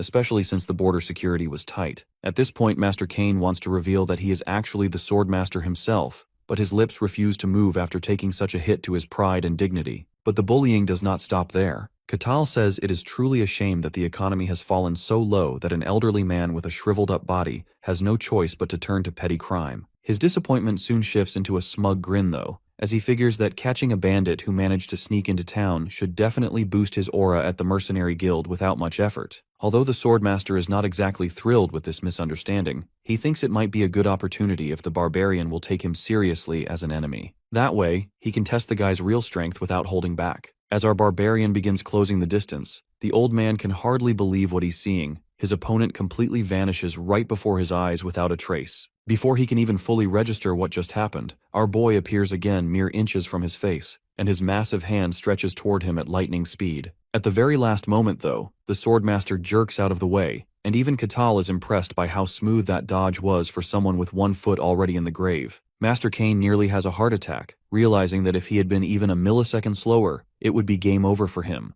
But the real shocker is that he did not sense a single drop of aura coming from Katal. While the Barbarian flashes a genuine smile and appreciates the old man's skills, Master Kane starts wondering if that move was really pulled off with nothing but pure physical strength. Just then, he puts on a serious expression and goes all in like Okarun when he's mad. However, his momentum stalls almost instantly when the guy vanishes again and reappears behind him, grabbing his shoulder hard enough to almost dislocate something. The Swordmaster is taken aback once again, realizing he could not pick up even the trace of movement with heightened senses from his skill. Next, our guy puts him in an arm lock, and Master Kane struggles with everything he has but fails to break free at first. Realizing that this is turning into a contest of raw physical strength, the Swordmaster unleashes all of his energy and starts pushing back with full force. As soon as he feels that surge of power, our boy is genuinely impressed, and Master Kane finally manages to break out of the hold. The geezer looks proud for a second like he proved himself, but Katal ruins his mood by saying that bandits nowadays know some surprisingly advanced techniques. He notices that the old man has mana flowing through his whole body, something that only first-rate elites are supposed to be capable of, which makes it even stranger that someone this strong would pose as a lowly bandit. Meanwhile, Master Kane wonders what the clueless dunce is made of, because the mana manifested around his body should easily tear through any regular human just from the slightest touch,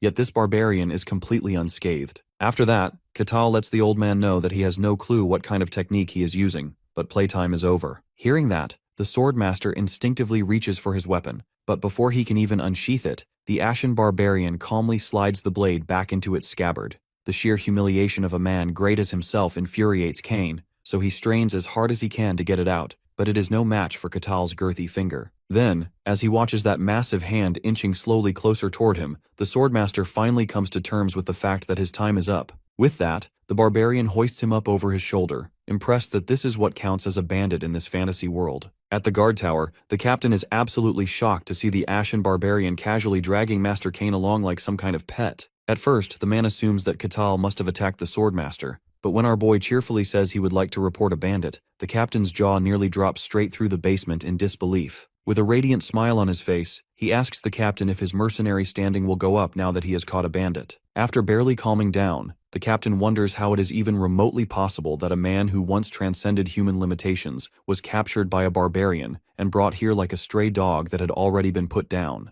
After taking a breath, the captain firmly assures him that the person he brought in is not a bandit. So naturally, our big-brain barbarian concludes that the guard must be an accomplice of the real bandit instead. Bowing slightly, the guard states that the old man is actually the highly esteemed swordmaster of the Gehentra kingdom, but Katal seriously doubts that claim with all his heart. Then, with a perfectly straight face, he insists that the senile bandit attacked him just to get his wrinkly hands on his silver coins. But the guard swears up and down that there is no chance he would ever mistake the swordmaster's face. When Katal suggests that the man might be using some sneaky illusion magic to disguise himself, the captain says someone so skilled with magic would also deserve a title, making our boy quietly wonder if Swordmaster is a fancy nickname given to just anyone. Tired of listening to the brain-dead barbarian spewing nonsense, the knight captain confirms one last time that it really is the Swordmaster, and then says he will report everything to his lord. Over at the mansion, Lord Barkin is flabbergasted when he hears that Master Kane got his cheeks handed to him by a barbarian. A few hours later, Katal is summoned too, and there he politely apologizes to Master Kane, who also ends up apologizing for the unfortunate misunderstanding. A heavy moment of silence follows between the two, while Lord Barkin and the knight captain stand stunned that the Swordmaster has lost a duel for the first time in history. That fact alone means the Ashen Barbarian is stronger than one of the kingdom's most elite warriors. Although Master Kane only recently became superhuman and is a bottom-tier master, the fact that Katal could easily defeat even the weakest Swordmaster makes him a monster on two legs. Just thinking about that gives Lord Barkin a headache, so he excuses himself after telling the two men to settle things between themselves. With the others out of the room, Master Kane and our boy quietly stare at one another, since the old man simply cannot bring himself to admit that he got whooped with surgical precision and had his pride shattered to bits. Eventually he gathers himself and formally introduces his full name as Swordmaster Kane, which makes our boy pause and curiously ask if Swordmaster is actually part of his name, but Kane explains that it is a noble rank and not something he was born with. He then asks if that cool technique he saw earlier was some kind of Swordmaster power, and when Lord Kane manifests arcane energy around his hand, our boy jumps out of his chair in pure excitement. The first time he saw it, Katal had dismissed it as some cheap bandit trick, but now that he knows it is an ability of Swordmasters, he is enchanted by its coolness. Lord Kane tells him that what he is seeing is aura, the physical manifestation of arcane energy. Remembering how insanely cool the glowing aura made the senile master look, Katal lights up and immediately asks how he can use it too. To put it simply, Lord Kane says aura is a manifestation of arcane power, and when Katal asks if it is like mana, the man explains that arcane is actually the root force that becomes aura for swordsmen and mana for mages. The mysterious power immediately piques our boy's interest, so he eagerly asks the man to teach him, even if it is kind of embarrassing to admit he has no background in it. Seeing how dead serious he is about learning it, Lord Kane asks why someone already stronger than a swordmaster would even need his techniques. But Katal explains he lacks any fighting techniques, and only knows how to go unga-bunga and swing around his weapon right now. Hearing that makes the swordmaster feel just a little bit better, thinking maybe he only lost because he never got the chance to draw the very weapon he has mastered. Wanting to restore both his dignity and reputation, Lord Kane decides to reclaim some of his honor by educating the barbarian. With that thought, Lord Kane agrees to teach him, and declares that he is only half a man without his sword. In response, Katal nods as if that makes sense that Lord Kane was so pathetic because he never got to actually use his sword in their fight, leaving the old man slightly shocked by his blunt honesty. Then, our boy says it would be pretty sad if the kingdom handed out swordmaster titles to people this week, which pisses Kane off even more. But he softens the blow by admitting that Master Kane probably could have won the fight if he used his blade,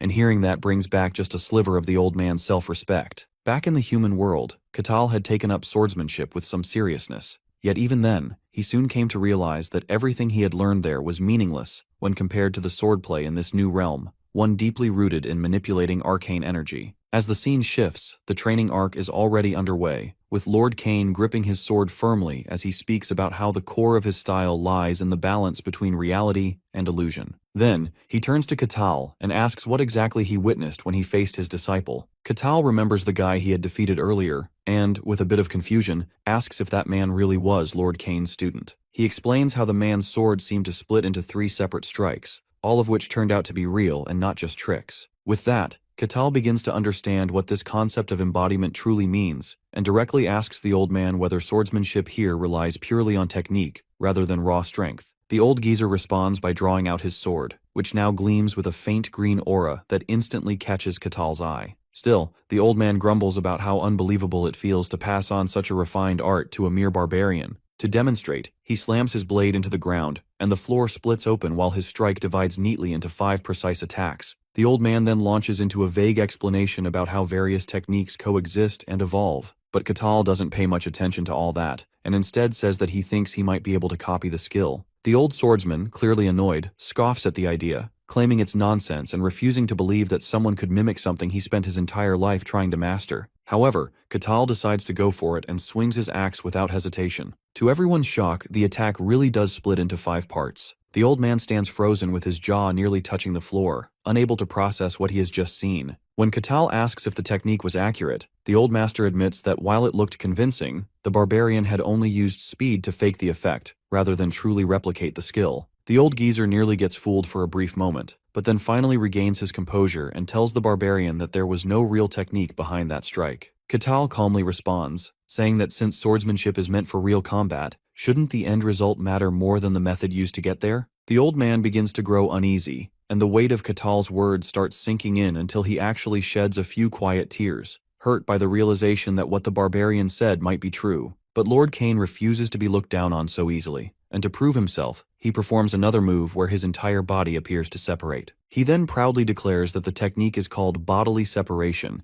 and that it can only be achieved through absolute mastery of aura. Next, he turns to Catal and directly challenges him, asking if he can copy this technique too. Without hesitation, the barbarian steps forward, and by moving at extreme speed, he fakes the effect once more, making it appear as if his body has truly split. The force of his attack tears off the roof and even stirs up a powerful whirlwind. Standing tall, the ashen barbarian asks with confidence if that was the correct form. The old man, now unable to keep it together, drops to his knees with tears in his eyes. He simply cannot accept that someone like Catal could mimic the techniques he had spent an entire lifetime refining. Catal turns to him and says that for someone with such a stern appearance, he really does get emotional too easily. Then, trying to lift the mood, Catal tells him that his swordsmanship is actually quite impressive, and even admits that he had only swung his axe at full speed, saying it wasn't real swordsmanship at all. This little praise is more than enough to lift the old master's spirits, and soon he falls into a spiral of self-satisfaction, proudly thinking that only he in the entire world could ever truly embody both illusion and reality. Clutching his fist and whispering to himself, he insists that there is absolutely nothing wrong with his technique, and that the real issue lies in the fact that the barbarian is just an absolute madman.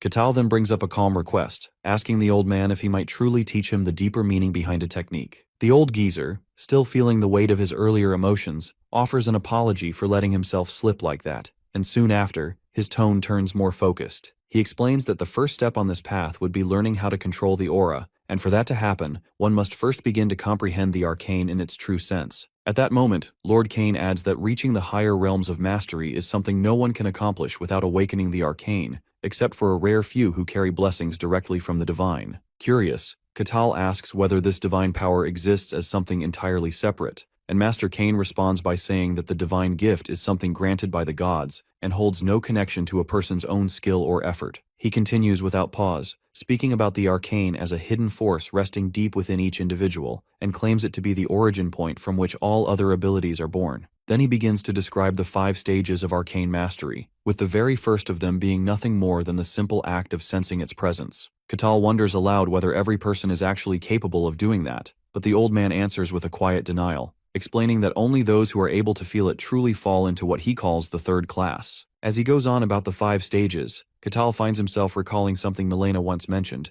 and it starts to make sense. The old man then remarks that this structure is only a convenient way of understanding things, and that the borders between classes are never as clean as they seem. After that, the two of them finally begin with the first stage, known as arcane perception. After closing his eyes, Master Cain calmly tells him to try feeling everything around him, because awakening the perception of the arcane means pushing every one of your senses to the max. He explains it is like noticing the wind on your skin, then sensing something else like a second presence. But after just a few seconds, Catal flat out says he feels absolutely nothing at all. Mildly shocked, Master Cain did not expect him to give up that fast, and admits he assumed someone with Catal's level of strength might not be able to pick it up so easily. After all, it is pretty common for warriors without any magical training to slowly gain arcane perception over time, which makes this barbarian an unusual exception. Master Cain then guesses it could be one of those strange quirks caused by the White Wasteland, and Catal recalls that none of the other barbarians he knew had any idea what this arcane stuff is. After hearing that, Master Cain nods and explains that sensing the arcane is far from easy, which is why he offers to channel a bit of energy into him and unlock his path by brute force. Even though he still doesn't understand a single thing the old man just said,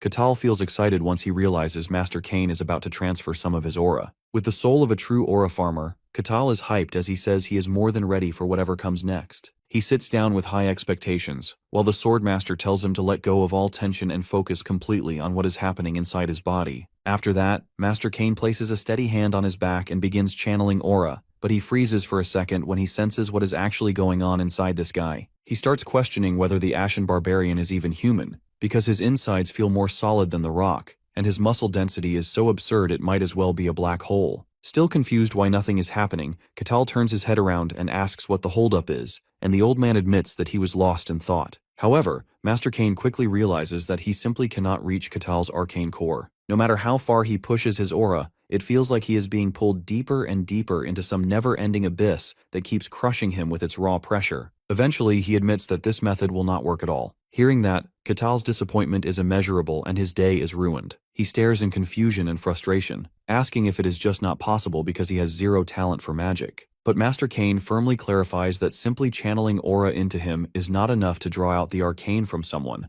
so the only remaining option is for people like him to awaken it on their own. The problem is, though, that he could not even find a trace of arcane anywhere in the Catal's entire body. Baffled, our boy asks if that means he just does not have the power in him at all, and Master Cain explains that he simply could not confirm anything because Catal's body is far from normal. The Swordmaster explains that his aura needs to pass through the body smoothly, but Catal's build is so absurdly solid that his aura cannot travel far enough inside. After realizing that even a top-tier Swordmaster like this guy cannot help him, he pouts like a kid and mutters that this means he will never get to use that cool, mysterious power. In response, Master Cain tells him that he cannot say for sure whether there is a path or not, so he might just need to find a Swordmaster with a stronger aura, or try his luck at the Mage Tower instead. Though he sincerely apologizes for not being able to help more, Catal just brushes it off and says it is totally fine, since there is still a sliver of hope left. After that, he thanks the senile swordsman for everything he taught him, and Master Cain stands there a bit stunned, because every barbarian he had met until now was just a violent, brain-dead beast with no place in civilized society. Knowing Catal is different from the rest, Master Cain asks if he would ever consider joining their kingdom,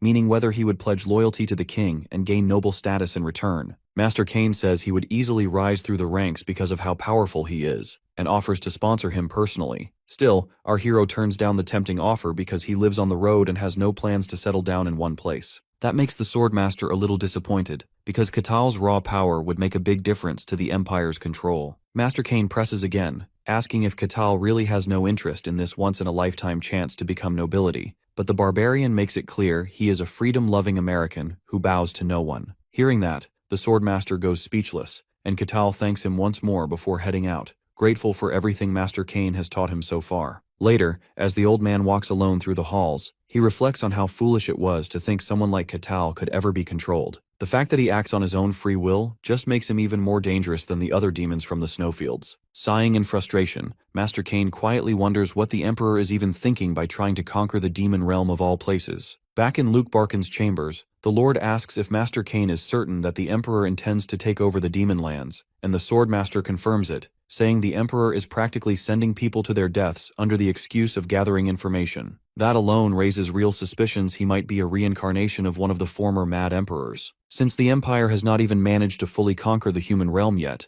Master Cain warns that the time may be approaching when they get summoned. He also informs the Lord that while not confirmed, there are more and more reports that dungeon outbreaks are getting worse, likely due to the blight spreading from the demon realm. Whatever the cause may be, humanity is going to suffer the most. And then Master Cain brings up the final issue. The biggest anomaly to escape the wasteland is now roaming free. With all that said, he asks the Lord what he thinks. And even though Lord Barkin believes Catal is not their enemy, he quietly says that only time will tell what path the Ashen Barbarian will choose. After giving the Swordmaster a humiliating existential crisis, a new day rose, and Catal is back to exploring the Varkan territory like a happy wanderer. Now he's starting to notice that wherever he goes, children cry and cling to their mamas. Even grown men would try their darndest to stay out of his way. He wondered if these extreme reactions were due to his primitive clothes, instead of his monstrous frame built for the NBA. He's wearing a beast hide vest, which doesn't exactly scream civilized, especially to normal folks. For today's mission, it's time to finally get some civilized clothing. The first store he visited was quite high-end. All sorts of colorful fabrics and garments were laid out neatly. When the manager saw what kind of hulking beast had just walked into his store, he almost passed out in fright. How would you feel if a barbarian towered over you, demanding some new drip? On the brink of tears, the manager regrettably relayed that they don't have anything giant-sized. but if he's willing to wait, they could certainly make a custom order with perfectly tailored dimensions. That cheered Katal up. He excitedly placed an order. The manager took his contact information and promised to notify him when it's ready. This poor guy feared that if they delivered clothes that didn't meet the barbarian's tastes, this business and his life would be done for. After getting measured and finalizing the order, Katal left to make his way back to the guild hall. On the way, he came across a curious blue gem sitting on the roadside. Curious, he picked it up. He examined the gemstone closer and was mesmerized by its luster. Katal innocently pocketed the shiny gem and made a note to ask the guild hall people about it. As always, he went straight to Rosa, the receptionist. The barbarian handed her the gemstone and asked for any relevant information. Rosa gave it a brief examination and concluded that it's not a gemstone.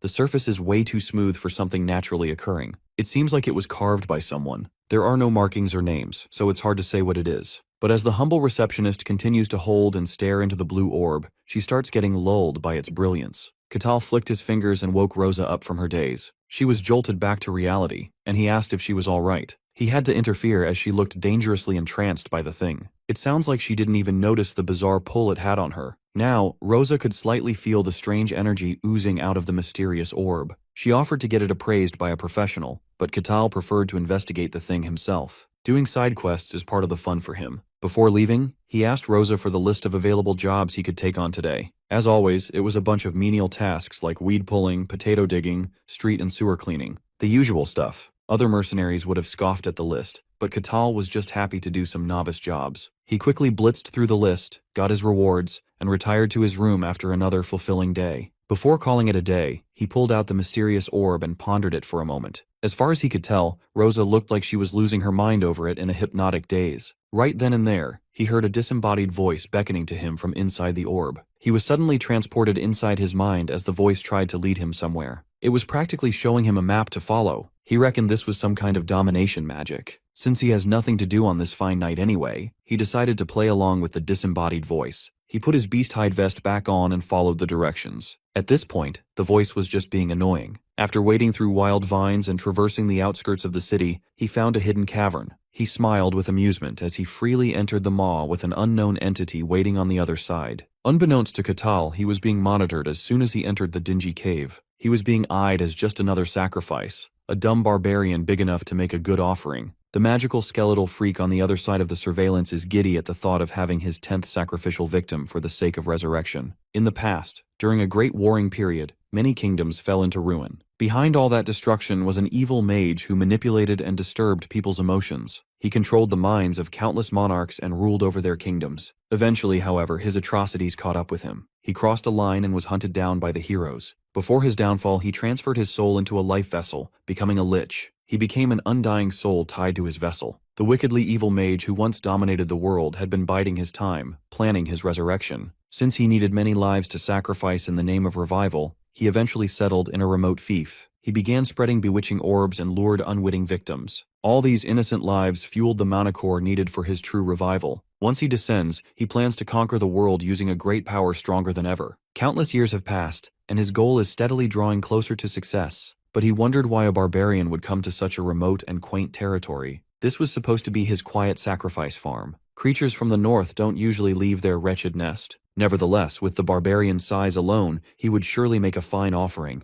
The orb is enchanted with a special effect to lure those untouched by the arcane. This way, only ignorant and puny mortals would be affected. So, the lich felt confident that the barbarian ensnared by his trap was just another ordinary soul with no arcane sense. A simple brute. He continued letting the barbarian follow the voice, eager to add another foundation for his glorious resurrection. Meanwhile, Katal was just casually strolling in the dank hallways until he reached a wooden gate. When he opened that old-ass door, he found the freaky skeleton mage trying hard to aura farm. Identifying that what stood before him was a real lich, Katal almost burst with excitement. From what Katal knows, those freaks were once mages who had reached the extreme. They are the ultimate fantasy villains. The barbarian was nerding out. Seeing as the brute didn't feel fear or even a little bit of apprehension, the lich felt a little uneasy. Now Katal has an explanation and a culprit for the orb's luring prowess. The lich is starting to question his methods. He surely doesn't sense any arcane from the musclehead. This guy is supposed to be a normal barbarian. Then the only explanation must be some kind of mental protection artifact. and a high-end one at that. Something powerful enough to block the senses of a lich. He praised the barbarian's luck for stumbling upon such a thing when Catal had no idea what he was talking about. The lich waved his scepter and wrapped the loose skeletons around the crypt with mana, while threatening to crush Catal by force. He set his minions loose to swarm the living sacrifice. Catal was just enjoying living a classic fantasy game encounter, a dungeon showdown with an evil lich. As soon as the first skeleton entered his range, he bitch-slapped that pile of bones to the dirt. It was so forceful that it sent shivers down the summoner's spine as the skull cracked and fragmented. Catal rated his slap a little flimsy, but yielded better results than he expected. With his pride hurt, the lich set his sights on Catal's arms and legs for the next wave. It doesn't matter if the sacrifice is crippled, he just has to be alive for the ceremony. The next batch of skeletons was a little fancier. They had swords. Catal scoffed and sent a haymaker that shattered the first one's jaw. With another strike locked and loaded, he added another shattered skull to the count. The third one was felled by a brutal roundhouse kick. The fourth was sent back down to the ground with ease. Seeing his minions fall in such a devastating manner, one after another, the lich was slack-jawed. Thankfully, Catal had some experience dealing with these bony bastards with his first dungeon run. Destroying the head by sheer force is a very effective method. He was actually disappointed that the lich didn't summon at least a death knight or something stronger. Hearing his lament really hurt the lich's pride. The sack of bones stammered that he wouldn't be playing nice anymore. He raised his scepter and made a peculiar summon rise, coating its body in full armor made of mana. It was a skeleton knight, and Catal wasn't impressed. He already one-shotted one of these not long ago. Then, he tried to convince himself that maybe a skeleton knight made by a lich would be different. As soon as the kill order was raised, the skeleton knight spurred into action. Catal squared his fist and prepared for impact. The sword was swung midway through the charge,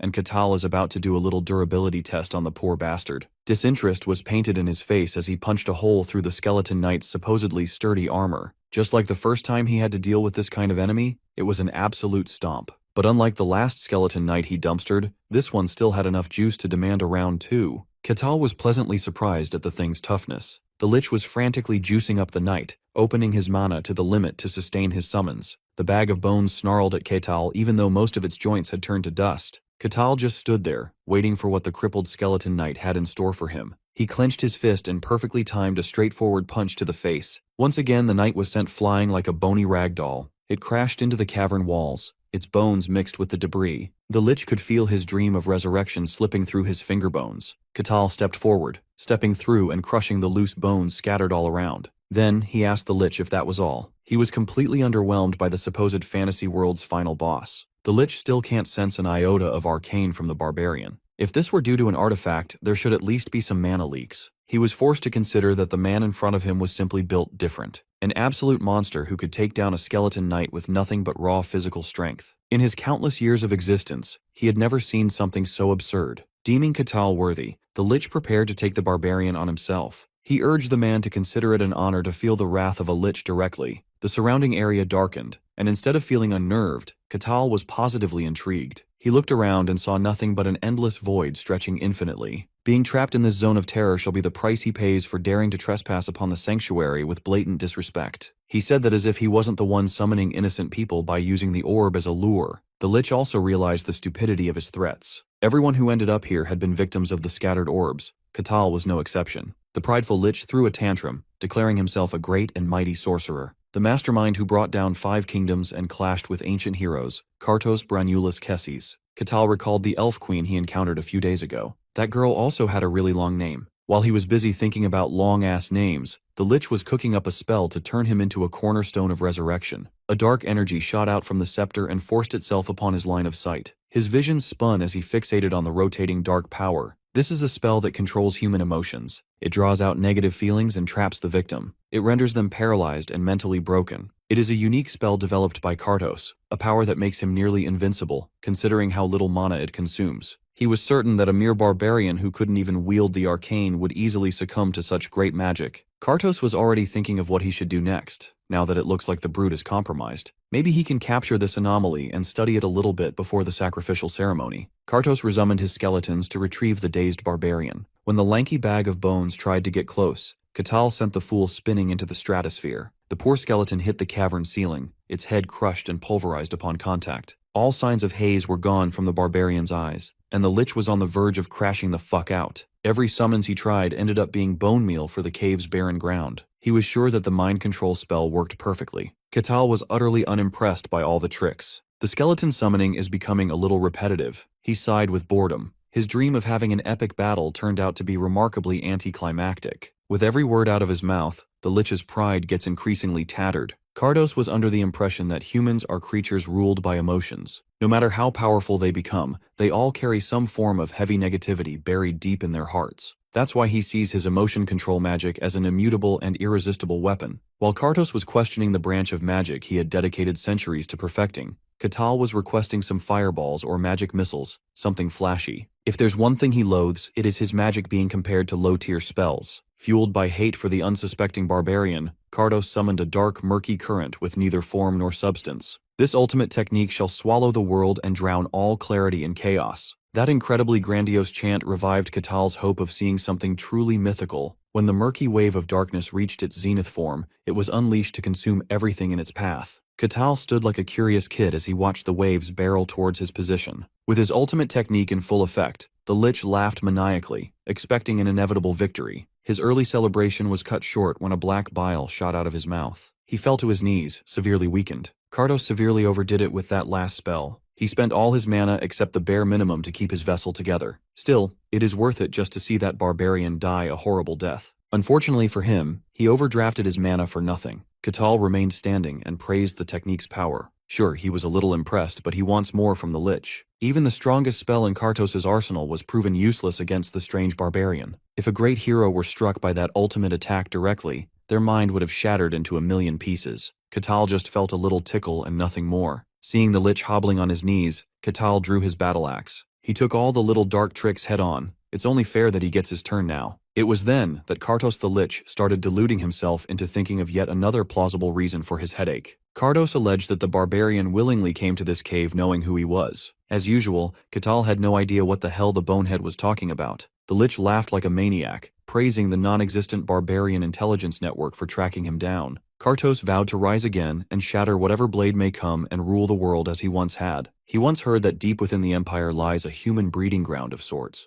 a place where only the best and unique talents are raised. He reckoned that this barbarian was the product of that facility. By his estimation, this man must have been bred, born and trained as a blade forged solely to kill the immortal Lich, an assassin honed with the Empire's full effort. Even so, Kardos Brenulus Kesses shall prevail, kill the blade meant to end him, and overturn the Empire once more. Hearing the nonsensical babble, Katal worried that the underwhelming Lich might have lost his marbles. When all else failed, the soul of the ancient mage vacated his vessel and tried to force his way into Katal's. He did so while thinking that entering the barbarian's body and devouring that simple mind from the inside would give him a new, powerful vessel. This is his one and only option for survival, and the upsides are staggering. When his soul successfully swam into the unbreakable body, Kardos laid his claim on his new home. Kartos' soul eventually reached the barbarian's inner world, the Mind Palace. He felt that something was extremely wrong. He had never seen anything like it. The Lich was expecting to peer through memories of the barbarian being carefully chiseled by the Empire. But seeing what Katal truly is, Kartos conceded that even the Empire could never even begin to imagine someone like this man. He felt the remaining consciousness of his soul collapsing at an unstoppable rate. Kartos Brenulus Kesses, the mighty Lich's final word, was one of utter confusion. Outside, Katal didn't even understand what had just happened. All he saw was the Lich dropping dead before he could retaliate.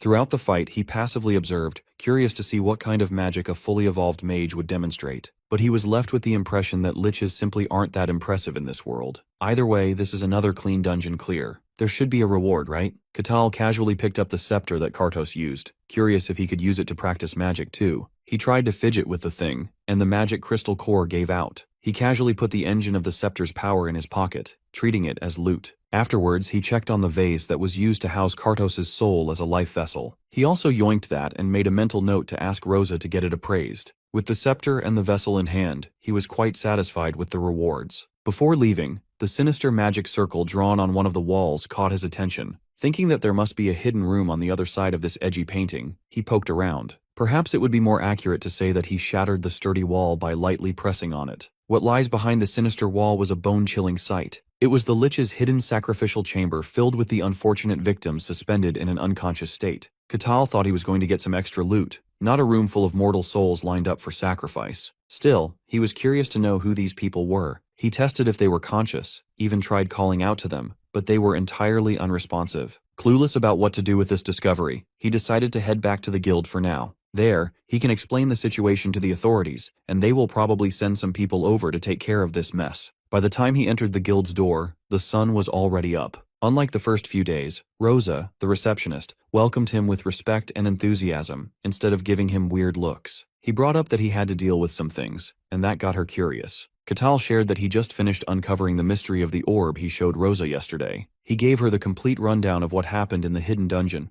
and her first thought was that he must be joking. As far as she knows, there are only 5 liches in existence. Their backwater territory cannot possibly be the hiding spot of one. To prove his story, Catal pulled out the vase that once served as Kardos's life vessel. It oozed an ominous air, and this lunatic wants some ordinary receptionist to appraise the cursed object. Rosa didn't know how to respond to that ridiculous request. She then realized that the ridiculous tale this barbarian casually shared really happened. He also shared that he found a few people held captive in a secret room for a sacrificial ceremony. If this barbarian keeps on doing shit like this, Rosa might die at a young age. He thought about bringing them out, but their minds were basically gone. It would be best if someone professional checked them out. Come to think of it, there has been a rise in the disappearance of the territory. If that was the work of the Lich, then this is way above a receptionist's pay grade. She needs to call someone immediately. The first captain of the guards barged into the guild hall as soon as he was notified about the Lich. In there, he found the barbarian sitting at one of the tables, making the furniture look kid-sized. Catal assured the anxious captain that the worst has been taken care of, so there's nothing to worry about. When he mentioned the name Cardos Brenulus Kesses while recounting what happened, the first captain was flabbergasted. Of course he knows the name. Hell, you can ask a random dude in the street and he would know the name. Cardos was pure evil in sorcerer form. He turned the world upside down and created emotion manipulation magic. The man who drove 5 kings mad and ruined 5 kingdoms. Ordinary people these days would shit their pants upon hearing that the madman turned himself into a lich, but Catal insisted that the lich wasn't all that impressive. Cardos ended up self-destructing. Knowing how important this news was, the first captain pried for a more detailed explanation. Even though Catal really wanted to help, there's not much else he could share. It was just over so quickly. Then, the first captain asked the barbarian to wait for a moment while he notified Lord Varkan. When the overseer of the territory heard about the existence of an agent of death near his region, he couldn't believe his ears. He tried gaslighting himself into thinking that it must have been a different kind of monster. But based on the testimonies of the people rescued and healed a minute ago, they were positive that their captor was a lich. There's also physical proof in the form of a life vessel. Now, it's only a matter of time before the Empire dispatches investigators to look into this incident. The timing could not be any worse with Lord Cain away from the estate. Still, it is the Lord's duty to send word and keep the capital up to date about such things. Even so, they could consider themselves lucky. If the barbarian had not found that lair, this whole situation could have been so much worse. Cardos was likely in the midst of preparations to resurrect himself. Catal accomplished yet another remarkable feat, and he must receive a reward fitting for that triumph. Lord Varkan could not think of what to offer the peculiar man that would be adequate. A day later, the Lord woke up and put on his robe drip as the morning started. One of his maids frantically entered the room to inform him of the arrival of the Sun God's Inquisitor, Lord Aquaz, to investigate the estate. Varkan quickly changed into a more proper attire and met the esteemed guest. Gentlemen, the Inquisitor of the Sun God is an absolute baddie. He invited her to be seated, and they shared an uncomfortable silence. Lord Luke Varkan stammered an introduction of himself and his estate. He thanked her for the visit despite how sudden it was. Aquaz, Inquisitor of the Sun God, judge of heresy in his name, imposingly introduced herself. She was the youngest person to ever be appointed to such a prestigious title. She once beheaded 7 warlocks who had signed pacts with demons and single-handedly disrupted a massive pagan ritual. Aquaz is unanimously hailed as the most powerful Inquisitor of the Sun God on the continent. Even the Empire defers when it comes to the Sun God's church, making her an extremely influential figure. She holds power that far exceeds a mere provincial lord like Luke over here. Why would someone like that travel all the way to the backwater countryside? Lord Varkan began recounting what happened with the hidden dungeon nearby, but assured the Inquisitor that it had been resolved. Then, he asked her for the particular reason for this visit. She professed that she traveled long to speak with Luke Varkan about a divine oracle. However, before sharing its contents, she wanted to hear more about what had happened in this territory recently. Left with no recourse, Luke Varkan gave all the juicy details about the lone barbarian who defeated the Lich. He also has it in good authority that the evil entity was once Cardos Brenulus Kesses. To back up the story, he brought out the phylactery that housed Cardos' soul as a life vessel. Even the Inquisitor was taken aback. She unconsciously gripped her sun pendant in fear of what in the world just happened in this land. Then, Aquaz ominously asked if the barbarian was still in the estate. He truthfully answered that the man is still staying in the territory. The Inquisitor was still feeling skeptical about the validity of the claim that Kardos was defeated just like that. So, the Lord added that the Barbarian also washed Lord Cain fair and square. This means a new powerhouse had emerged. Aquaz wanted to know which tribe the Barbarian hailed from. When he mentioned the White Wastelands, the Inquisitor instantly imagined a being from the demon realm. Normally, such creatures are not allowed to wander outside their realm. Now she's considering that the Barbarian must be the reason for her visit. So, she formally requested a sit-down meeting with the enigmatic man. Meanwhile, Catal is busy pondering yet another shiny object, the crystal he plucked out of the Lich's scepter. From what he could gather, this is some kind of artifact that supports magic. It would be better to consult a mage about it later down the line. Come to think of it, it's about time he went out. Earlier in the day, the first captain solemnly asked him to meet with the Inquisitor of the Sun God in the church. He also asked the Barbarian to show proper respect to the lady when they met. After gearing up, he went straight to the church for the scheduled meeting. In this world, gods truly exist, and they are omnipresent beings. They bestow power directly to those they deem worthy, and would sometimes descend on the mortal plane. People would build shrines to worship and serve them, a church to congregate in faith. Seeing the Church of the Sun God in person, Catal was starstruck by its sheer size and majesty. The first captain instructed him on how this meeting would pan out. Someone will guide Catal once he gets inside. Upon entering, he was in awe of the church's interior, fitting to be a place of worship for the Sun God. He was respectfully received by 3 nuns serving the faith. Inquisitor Aquaz is already waiting, so he awkwardly follows the nun's lead. He was led to the inner sanctum, and laid eyes upon the youngest Inquisitor of the Sun God. She was prim, proper, and respectful. He was just having fun. Seeing that this woman achieved the highest honor of her faith at such a young age, he recognized that she must be very good at her job. A glimpse of his enigmatic smile caught the Inquisitor off guard. Getting straight to business, Catal asked about the purpose of this meeting. As expected, she wanted to inquire about the recent dungeon incident, where the alleged Kartos, a man who committed grave atrocities across the world, was felled. By her estimation, only heroes would have been powerful enough to stand against such an evil force of nature. Catal recognized her preamble, but the Kartos he saw was just a bumbling skeleton flailing about on his own, who ended up destroying himself. He could see that the Inquisitor had some reservations about his story, but he could only speak of what he saw. To remedy this lack of trust, Aquaz proposed that they let her god serve as a direct witness to this conversation. If one lies in the presence of a deity, there will be a divine reaction. It's basically a divine lie detector that smites the untruthful. Based on her knowledge about the brutish barbarians, she expected him to disagree with this method, but she had never met a barbarian like this one. Catal was more than willing to go under that godly lie detector. This is the perfect chance to experience divine power in person. How could he miss out on that? She was more confused to see him look so excited instead of apprehensive. Normally, anyone would be uncomfortable when you say that a god is watching and observing, but he simply has nothing to hide. He's not one to tell lies after all. With his acceptance, Inquisitor Aquaz initiated the process. She prayed to the sun god who watches from the highest place, the one who oversees the sun itself. With omnipresent gaze, all falsehoods shall be revealed in this space. An intense beam of sunlight descended upon the church, enveloping it with omniscient, divine power. Now this is what Catal wants. This was straight out of a fantasy game. It was an odd sensation. He could feel an all-powerful presence beyond the bright light. It was massive. A being that cannot be simply described in human words. Catal could somehow perceive that the divine, all-seeing eye was looking at him with a sense of confusion. 2 people sat across from each other while a divine being permeated the space around them. The Inquisitor was just pleased that no instant divine reaction was activated. Now they can finally begin talking without a hint of deceit. From now on, within this pillar, nothing false shall be permitted. Catal crossed his arms, nodded, and prepared himself for a truthful conversation.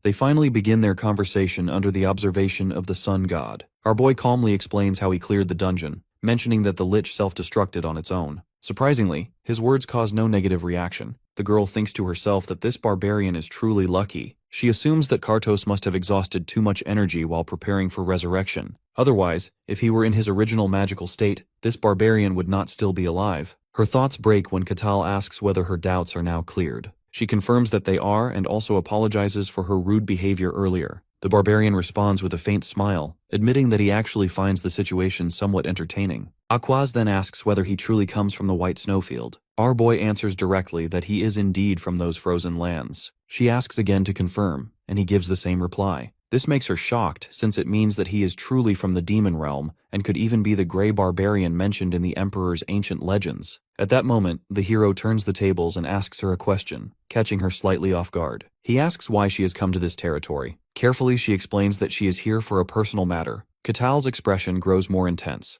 and with a serious tone, he questions whether that personal matter is simply to confirm if he is an unclean being. Feeling tense, the girl tries to hide the truth and claims she does not understand what he is implying. Our boy mentions that while he is not completely certain, it seems excessive for a god to observe someone merely to catch a lie. The girl realizes that she cannot deny his statement, because no lie can remain hidden before the god's eye. She admits that he is right. He then asks whether this has been her mission from the very beginning. Aquaz denies it and explains that he was not her original target. She reveals that an oracle came from the sun god, and when she first arrived in this territory, she briefly suspected that he might be the person mentioned in the oracle. The girl apologizes again for hiding her true intentions, but he responds calmly, saying it is fine, and that he finds the whole situation interesting. Katal then asks another question, wanting to know the actual message of the oracle. The girl feels conflicted since it is highly confidential information. Still, she tells him the oracle's message, though it is not revealed to the viewers. Our boy looks slightly shocked by what he hears, and the scene cuts. The next scene shows the girl standing near a church window when she hears approaching footsteps. She turns to see the lord of the territory. He gently asks if she seems troubled. She replies softly that she has met the barbarian, but after meeting him, her thoughts have become even more tangled. She explains that she is now completely certain that he is the barbarian who came from the white snowfield of the demon realm. Lord Barkin is visibly shocked. Aquaz adds that while his origin from the white snowfield is confirmed, no intelligence has ever come from within that region before. Internally, the Lord wishes that the barbarian's connection to the snowfield were just a rumor. If this information spreads, the entire world will be shaken, as many people want to explore the white snowfield, especially the Emperor. If the Emperor himself takes action, the chaos would be beyond imagination. The girl reassures him that he doesn't need to worry. They will handle the lich matter themselves and keep the existence of this barbarian hidden from the public. Feeling slightly relieved, the Lord asks whether all snowfield barbarians are like Katal. She replies that this is unlikely and reasons that if all barbarians were like him, they would have already conquered the entire world. Lord Barkin reflects that barbarians are naturally physically strong, but stupidity usually comes with that strength. He wonders what would happen if they gained intelligence along with power, realizing it is terrifying to even imagine. Breaking out of his thoughts, he nervously asks about rumors that the current barbarian king is different and possesses both power and intelligence. Aquaz confirms that she has met him only once, but he is indeed very different from other barbarians. The Lord grows troubled and thinks that it would be extremely interesting if Katal and the barbarian king were ever to meet. The girl immediately denies it, admitting that she doesn't feel the same. She thinks to herself that relations between barbarians and the god's servants have never been smooth, and the growth of barbarian power isn't something they can take lightly. The Lord then asks about the oracle's message, wondering why the entire meeting has been kept so private. The girl replies that she only needed to confirm one thing. When he presses further, she looks out the window and explains that she needed to confirm whether Katal was a human or merely a being that looked human. Growing even more curious, the Lord asks what kind of oracle message could make her so doubtful. She repeats the oracle's message, but once again, it remains hidden from us. The Lord also shows a shocked expression upon hearing the message. The scene then shifts to his private chamber, where he asks the barbarian if he is doing well. Our boy tells him that he is doing fine and wonders why he was called. The man admits that there is one matter to address and mentions that while he would not call it an apology, he has prepared a small reward for helping protect the territory. The next moment, the Lord quietly places a pouch on the table. Katal looks at it with curiosity and is slightly surprised to see that it is a leather pouch. Noticing his reaction, the man explains that this is no ordinary pouch and encourages him to check it himself. Our boy picks it up and senses that it is actually special. Lord Barkin then reveals that it is an artifact-type bag. He explains that it can store multiple items, limited only by its internal capacity,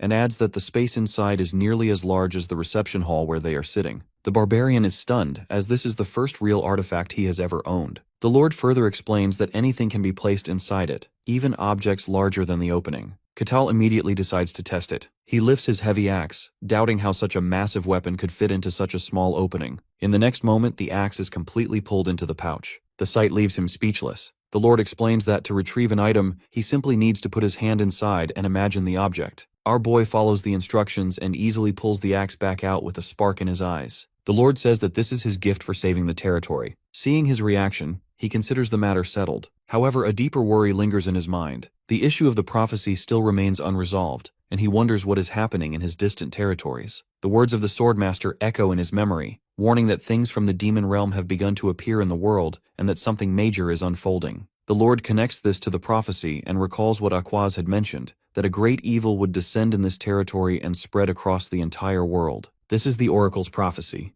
Around the same time, the truth about the Varkan territory begins to surface. A network of villages lies scattered across the land, and suddenly, contact with one of them is lost. At first, it is not treated as a serious issue, but when people from a neighboring village are sent to check on it, they never return. The Lord then dispatches official guards, yet they also disappear. That is when he realizes that something extremely dangerous is happening. Sometime later, at the Mercenary Guild, Rosa informs our boy that an urgent request has arrived from Lord Barkin. She explains that the mission is to investigate the village that has lost contact. The task is simply to go there and confirm the situation, but she adds that the pay for this seemingly simple mission is unusually high. Catal finds the mission appealing and immediately decides to accept it. A gathering is soon held for the mission, and a priestess also arrives as a participant. When our boy notices her, he approaches her, and she looks visibly surprised to see him. He is wearing a newly made custom outfit, which the priestess immediately notices. He explains that his old snowfield clothes have worn out, so he personally requested a new design. The priestess then asks whether he has also accepted this mission, and he confirms it, remarking that there is no reason to pass up such an interesting task. Hearing this, she thinks to herself that this barbarian is truly unusual. Our boy then questions why she is alone, and why her usual companions, Tyrannus and Cassan, are nowhere to be seen. She guesses that they may have rejected the mission after reviewing its details. After scanning the crowd,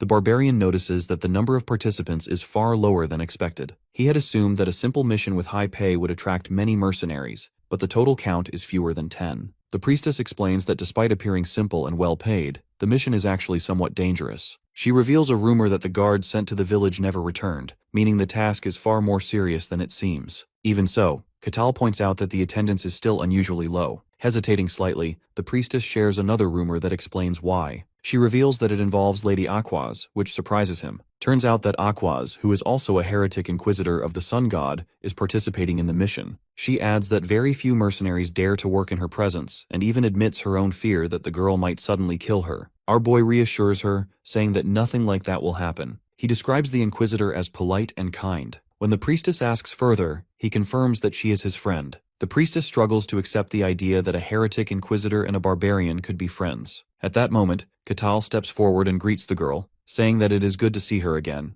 Aquaz responds coldly, implying that she does not remember ever becoming his friend. He laughs and suggests that they can become friends starting now. The inquisitor ignores the suggestion and shifts her attention to the priestess instead. She asks whether the priestess is also a follower of Lady Calrosia. Our boy is surprised that she knows the priestess. The girl then asks why the priestess is here, as she believes Calrosia's followers are currently supposed to be in a rest period. Only high-ranking members should be active at this time. She immediately withdraws her suspicion, thinking that she may be mistaken, since it is impossible for her to know every detail of every religious organization. At that moment, the guard captain arrives at the gathering point with his soldiers. Our boy recognizes him at once and greets him cheerfully. The guard captain formally welcomes all the participants, confirms everyone's presence, and announces that it is time to begin the mission. The group starts moving forward, and with everyone gathered like this, our boy thinks that the atmosphere resembles the beginning of a raid. He looks toward the Inquisitor and asks whether her moving now means that the predicted time has arrived. She is slightly startled and hesitates, admitting that she cannot say for certain, since the Oracle's prophecy never reveals an exact timing. It is also possible that the village has simply lost contact for ordinary reasons. The barbarian smiles and responds that the possibility still remains. Eventually, the group reaches the location. Catal and the priestess freeze for a moment, stunned by what they see. A silent, peaceful village lies before them. The guard captain scans the area with sharp eyes, sensing the unnatural quiet. He asks the Inquisitor whether she feels any presence, and she calmly replies that she senses nothing at all. Hearing this, the captain concludes that the villagers may have fled. He then firmly orders the group to split up and search for clues. Everyone acknowledges the command, and the group starts searching. Still, the captain feels a bit tense. The village is small, capable of supporting barely 100 people, and yet all of them seem to have vanished without leaving a trace. There must be some clue. The search begins, and one of the members freezes as he enters a house. His eyes widen when he sees food placed on the table. He immediately calls the captain over and reports what he has found. The captain initially assumes that panicked villagers may have left the food behind while fleeing. However, the member adds that the food is still warm. The captain's eyes widen in shock. He steps inside the house himself, walks up to the table, and stares at the steaming meal. Contact with the village was lost days ago,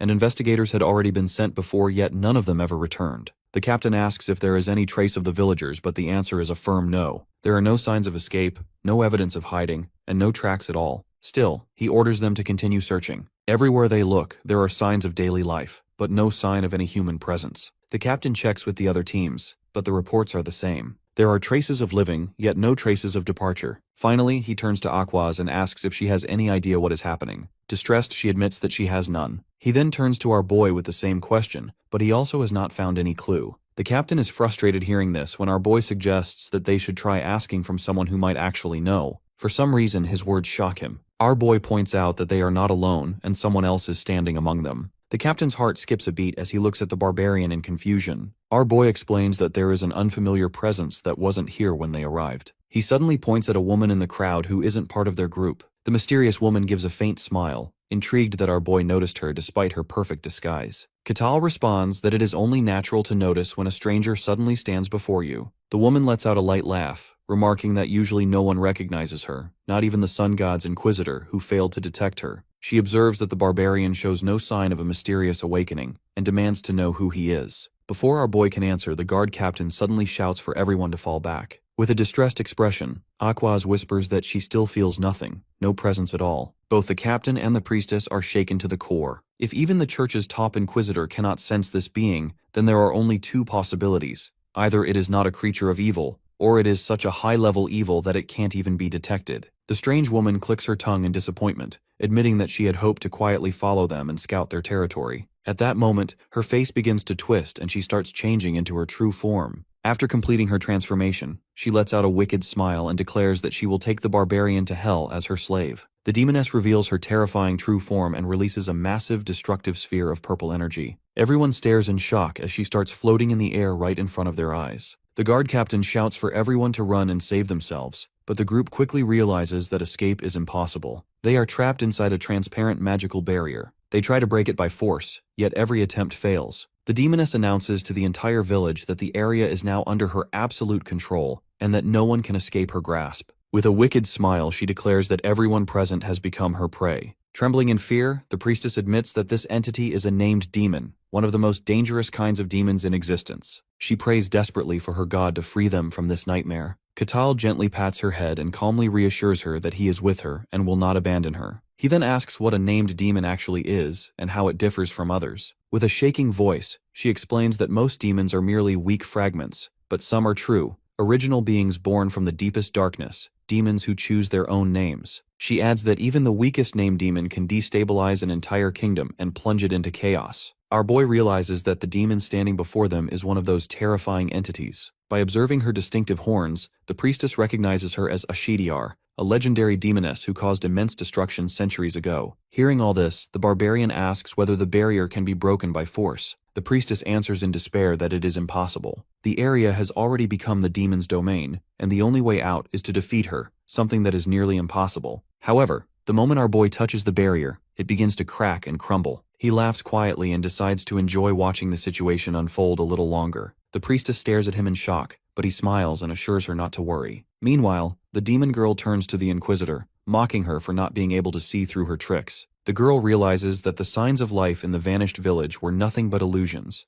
an elaborate demonic scheme designed to manipulate humans and trap them. She reacts with anger, calling her vile and despicable, but Ashediar remains completely unfazed. Meanwhile, our boy watches all of this while eating popcorn and wearing his 3D glasses. Aquaz reflects that summoning a named demon into the physical world requires an enormous sacrifice of souls, and that the population of a single village should barely be enough. Turning an entire territory into a demonic domain without being detected should be nearly impossible. She is shocked at how the demoness managed to enter this world and infiltrate it unnoticed. The demon girl responds mockingly, making it clear that she has no intention of revealing her secret. Enraged, the Inquisitor condemns her as vile evil that has come to defile Holy Land. This makes the demon girl laugh loudly, and she hits back, calling her an obedient dog of the gods. She mocks her further by questioning whether her god can truly save her from this situation. The demon girl then grows serious and declares that deep cracks are forming in the fabric of the world, and that this world no longer belongs only to humans and gods. Long ago, there was an ancient war in which gods and humans once fought fiercely against evil, ultimately achieving victory and banishing it to deep dimensions. The demon girl proudly proclaims herself as the demon of gravity, stating that she has waited centuries in hell for this moment. She vows to erase the shame of past defeat and cover the entire world in darkness and evil. Aquaz counters with fury, insisting that the world belongs to humans and gods alone, and that such a disgusting creature must return to where it came from. She begins a sacred ritual and calls upon her god, A massive pillar of brilliant golden light engulfs her as she starts transforming into a divine warrior. Seeing her transform, our boy realizes that it's true that the enemy never attacks during a transformation. When the transformation ends, the girl stands clad in divine golden armor looking like a full-on holy knight. Ashitiar finds the transformation amusing and summons a massive crystal scythe. After they are both done aura farming, the fight finally starts and the Inquisitor charges forward at incredible speed. The two collide violently, releasing a massive explosion of energy that shakes the ground. After the blast, both are thrown backward. The demon girl remains standing confidently and comments that battles should be fought with dignity and respect. She mocks divine hunters for not knowing combat rules. The Inquisitor glares at her with intense fury, grips the ground firmly, and launches herself forward at full speed once more. The demon stands completely fearless, then vanishes in an instant, leaving only an afterimage behind. Unable to follow her movements, our divine girl gets completely outplayed. Suddenly the demon appears behind her and she barely manages to react in time, blocking the attack with her shield as sparks burst from the impact. The demon smirks and signals that she is about to be crushed. She generates a concentrated surge of demonic energy at her fingertip and releases it. Aquaz struggles to hold her shield, but the force steadily pushes her back. Eventually the pressure becomes too much, and the demoness's power pierces her defense. The instant her defense breaks, the Inquisitor begins reciting holy scripture. As she chants, radiant light bursts forth, forming a defensive holy barrier. The move forces the demon girl back and the divine girl is back on her feet. The demoness is genuinely surprised that someone so young can recite scripture at this level and admits that it is impressive. The girl continues chanting, invoking another scripture capable of burning away evil. She launches her attack toward the demoness who reacts instantly, meeting it head-on and countering with a strike infused with demonic power. Their attacks clash, and the demon girl manages to deflect the light. Aquaz struggles, shocked that her attack has been countered so cleanly. The two exchange repeated full-force attacks with their weapons colliding again and again. One shines with holy energy while the other with demonic power. The clash between light and darkness becomes so intense that the surrounding area begins to suffer. The priestess trembles in fear from the shock waves. Some party members retreat and try to flee, unable to withstand the pressure of the battle. Violent clashes continue one after another, and the mixture of holy and demonic energy makes the atmosphere increasingly overwhelming. Katal watches the entire battle with excitement and finds it extremely entertaining. The priestess asks whether he can help Lady Aquaz. Our boy calmly replies that he can help, but then casually wonders why he should. His answer shocks the priestess, but he explains that interfering would only ruin the fight. Although he does want to fight a demon himself someday, for now he prefers to simply enjoy watching the battle. The priestess is left completely stunned, thinking this is nothing like how things are supposed to go. Meanwhile, the divine knight and the demoness continue exchanging powerful blows. At one point, both are pushed back after their strikes collide. Ashetiar acknowledges that the Inquisitor truly deserves the title of the god's hunting dog. She believes her own strength is superior, yet the matchup is not in her favor. She starts feeling pressured as the girl steadily pushes her back. The demoness realizes that if the battle continues like this, it will drag on for far too long, so she decides to change tactics to gain the upper hand. Ashetiar suddenly shifts direction, and Aquaz instantly understands her intention. Instead of facing the Inquisitor, she charges toward the party members instead. None of them can react in time, but our divine knight intercepts the attack and blocks it, saving everyone. The members are frozen in fear, trembling as they witness the clash between a divine warrior and a named demon. After this move, the Inquisitor finds it harder to defend and is forced to continuously deflect the demon girl's relentless attacks. Filled with anger, she curses the demon, while Ashetiar responds with mocking laughter, implying that fairness cannot be expected from a demon. The Inquisitor grows even more furious and starts chanting another holy scripture, forming a sacred rail around herself. She urges the party members to quickly move into her holy zone. They rush inside and thank her while the demon girl watches with a smug smile, mocking the waste of such precious scripture. Enraged by this, the Inquisitor advances with the intent to attack. The demoness welcomes her approach and steps forward as well. Aquaz grips her sword tightly and launches a clean holy strike, but the demoness easily deflects it and moves with gymnastic grace to stand before her. She mocks the girl, claiming that no one will ever recognize her noble sacrifice. She further taunts her by suggesting that if she loses, the honor of the sun god will be disgraced,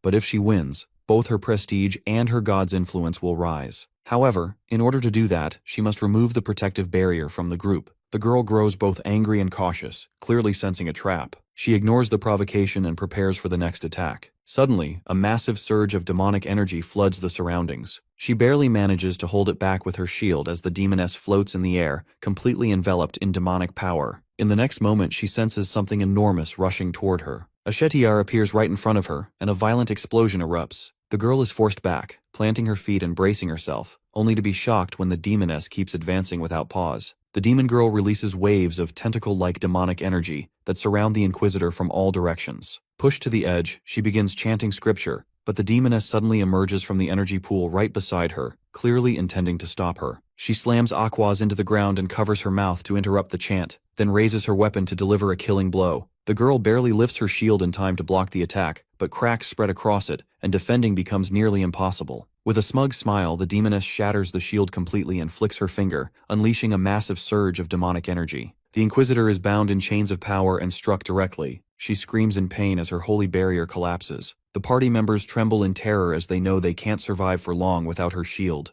Noticing this, the demon girl laughs cruelly, announcing that she will be having all of them for dessert. But first, she wants to get a taste of the noble god's hunting dog. Just as she is about to strike, a voice tells her to stop. Turns out it's our boy Catal. He tells her that this is enough. The demoness is shocked, unable to understand when he appeared or how she failed to sense his presence. In the next instant, he grabs her and effortlessly throws her into the air, causing her to violently crash into the ground. He then reaches out to the Inquisitor and asks if she is all right. However, the girl is unable to respond, lost in thought as she recalls that this is the same warrior who defeated Swordmaster Cain. Meanwhile, Ashetiar's rage explodes as her eyes turn blood red. Both the Barbarian and the Inquisitor turn toward her as she rises from the ground. She angrily insults our boy, furious that he dared to interrupt her meal. He stands calmly with folded arms and states that the Inquisitor is his friend and that he will not allow her to die. The demon girl declares that she intended to turn him into her toy, but he immediately responds that he has no intention of becoming her plaything. Smirking, she raises her weapon and declares that he should die for that.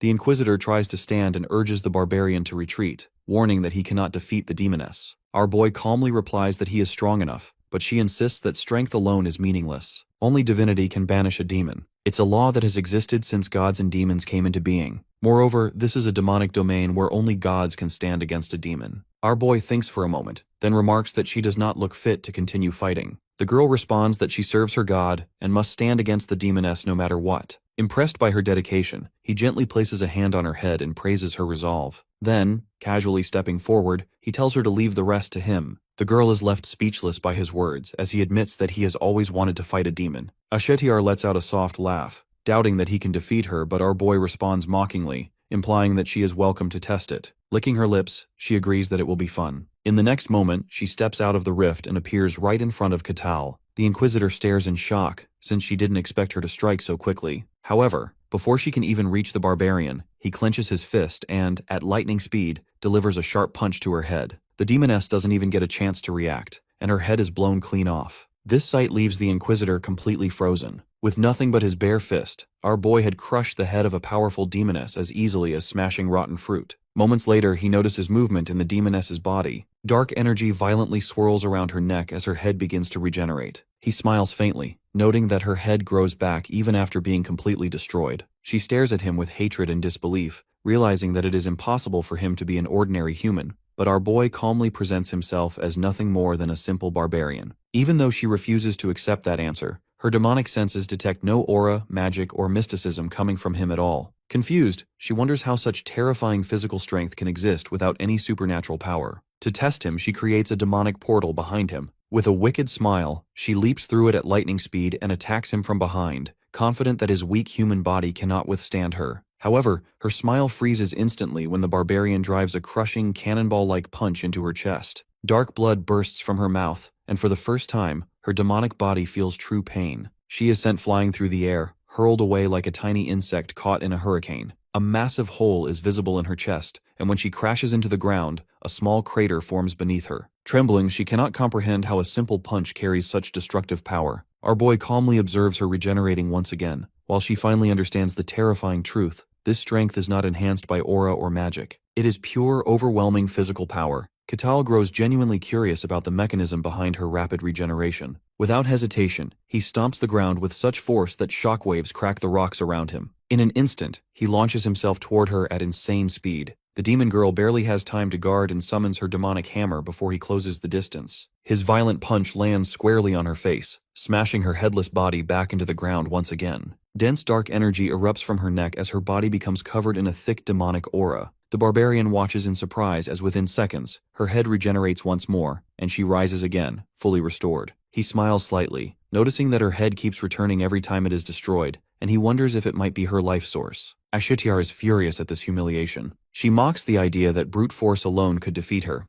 and senses that the barbarian is not even using his full strength yet. With pride, she declares herself the demoness of gravity, and asks how he dares to continue fighting her with only raw power. Our boy stares at her silently for a moment, and then calmly mentions that she is not very impressive. Those simple words shatter her demonic pride. Screaming in rage, she unleashes her true power. Dark gravitational energy gathers in her hands and forms a massive black warhammer. She swings it with enough force to crush giant boulders, but he blocks the attack with his bare hand. This causes her to freeze in shock as his grip suppresses the hammer's gravity completely. With a single punch, he shatters the weapon and follows up by smashing her head apart for the third time. As she regenerates yet again, disbelief overwhelms her mind. Her gravity power can compress the weight of castle walls into a single strike. Yet an ordinary barbarian without even a trace of mystic power has not only stopped it, but destroyed her weapon as well. In rage, she fires a massive beam of dark energy at our boy, convinced this will end him. However, the barbarian does not step back. Instead, he stands firm and punches straight into the beam. His punch collides with the demonic energy, creating a massive explosion of white light. The overwhelming strength completely erases the attack, and the shockwave slams directly into Ashitiar. From a distance, Aquaz watches in shock and terror, questioning what she is witnessing. According to legends, this demoness once destroyed an entire kingdom alone. Yet now, that same legendary demoness is being brutally dominated by bare fists. Despite his overwhelming assault, our boy notices that her body is still regenerating.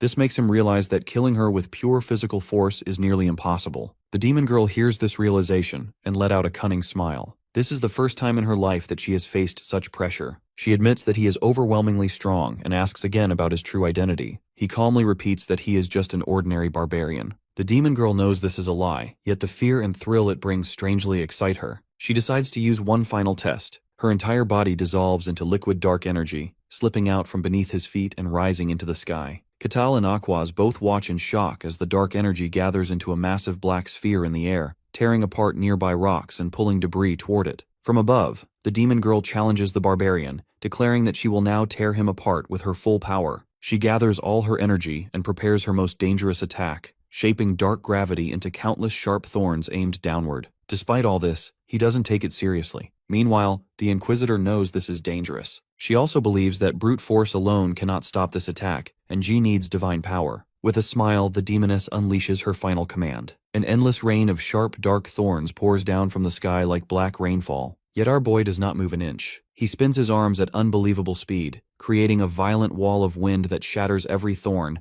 and forms an impenetrable shield around him. Seeing this, Ashitiar cries out in shock, unable to comprehend what kind of monstrous being he truly is. Her disbelief deepens even further when our boy suddenly leaps forward, moving so fast that he surpasses the speed of sound. At that very moment, Inquisitor seizes the opportunity and chants another verse of her holy scripture, declaring that divine light will now erase all evil. The divine energy condenses and transforms into an axe, landing directly into the barbarian's hands, making him wonder if this is a gift from God. The girl shouts that she has poured all of her remaining divine power into it, and that he must finish the demoness now. Hearing this, he grips the axe tightly and announces that the fight is over. He swings the axe down in a powerful vertical strike, tearing effortlessly through Ashetiar's demonic body. In that instant, she becomes completely certain of her defeat. Divine light burns her from both the inside and outside, and for the first time, she screams in genuine agony. Her body soon collapses, lifeless. Katal walks over calmly and tells her that the battle was somewhat entertaining. With her final breaths, the demoness bitterly acknowledges that being sent back to hell in such humiliation is shameful. Still, she considers it not a total loss, because she has confirmed the existence of a being like him in this world. Before fading away, she asks for his name and he answers without thinking.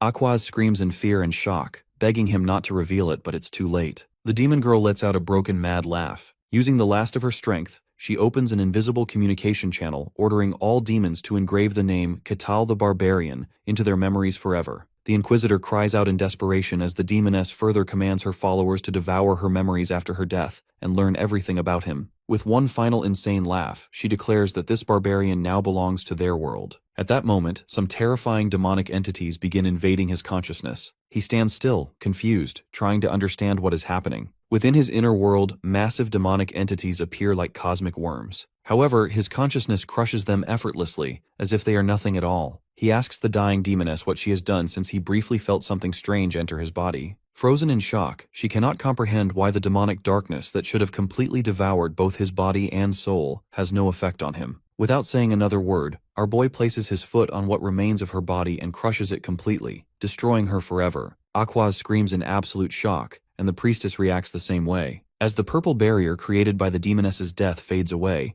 the barbarian stretches with a faintly satisfied smile and asks the girl if the mission is finally complete. News spreads like wildfire across the Gehenta kingdom, especially in the quiet region of Barkan, where contact with a village was suddenly lost. Rumors claim that a terrifying demoness attacked the area. Soon, newspapers print the name of Demoness Ashitiar, identifying her as the cause of the disaster. The ruler of the territory sits in his office, overwhelmed by sadness and shock, wondering how such a horrific crisis could strike an area. However, he still believes there is a silver lining in all of this, since the Sun God Inquisitor managed to temporarily force the demoness to retreat, buying time for them to breathe and plan their next move. The scene shifts back to our boy as he mentions that territory seems shaken by what happened. With her eyes still closed, the Inquisitor replies that it was expected since it's quite a big issue. Then she suddenly gets up and prepares to leave. Watching her, he suggests that she rest a bit more since her body is still healing. However, the girl insists that she cannot stay, as she must return to the Holy Land and report everything that happened. Katal understands and respects her decision. Without looking at him, she softly calls his name, which confuses him a bit. Bowing deeply, she expresses heartfelt gratitude, admitting that without him, she would have remained trapped by the demoness.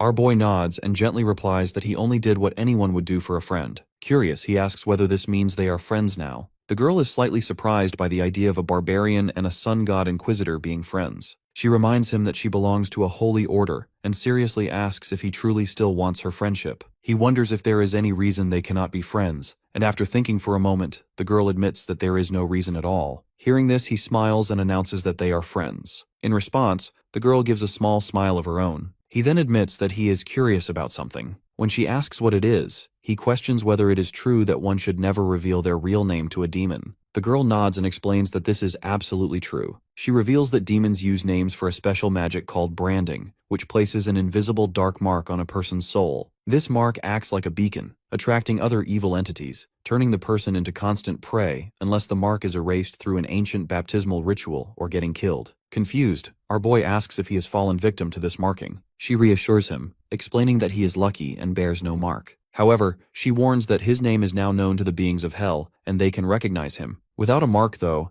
they cannot locate him unless he encounters them face to face. Internally, the girl knows that he has been identified as a target, but since hell has no way to track him, it does not seem like an immediate threat. The barbarian then thinks back to the battle, and says that it's interesting that despite his strength, he could not completely kill the demoness with physical force. Aquaz explains that demons are fundamentally different from normal creatures. Their nature is mysterious. She recounts that the gods first created humans and gave them life. Humans were foolish and instinct-driven, yet the gods did not interfere in their world. Later, beings from another dimension invaded and slaughtered humans brutally. The gods descended to the earth, confronted these beings, named them demons, and sealed them back in their own world. With divine help, human civilization found peace and began to progress. Over time, for unknown reasons, demons began interfering again. Because demons can only be defeated by holy divine power, the gods granted fragments of their power to loyal followers so they could face this renewed threat. Our boy finally realizes that demons cannot be completely destroyed because they originate from another dimension. The girl confirms this, explaining that since this world is not truly theirs,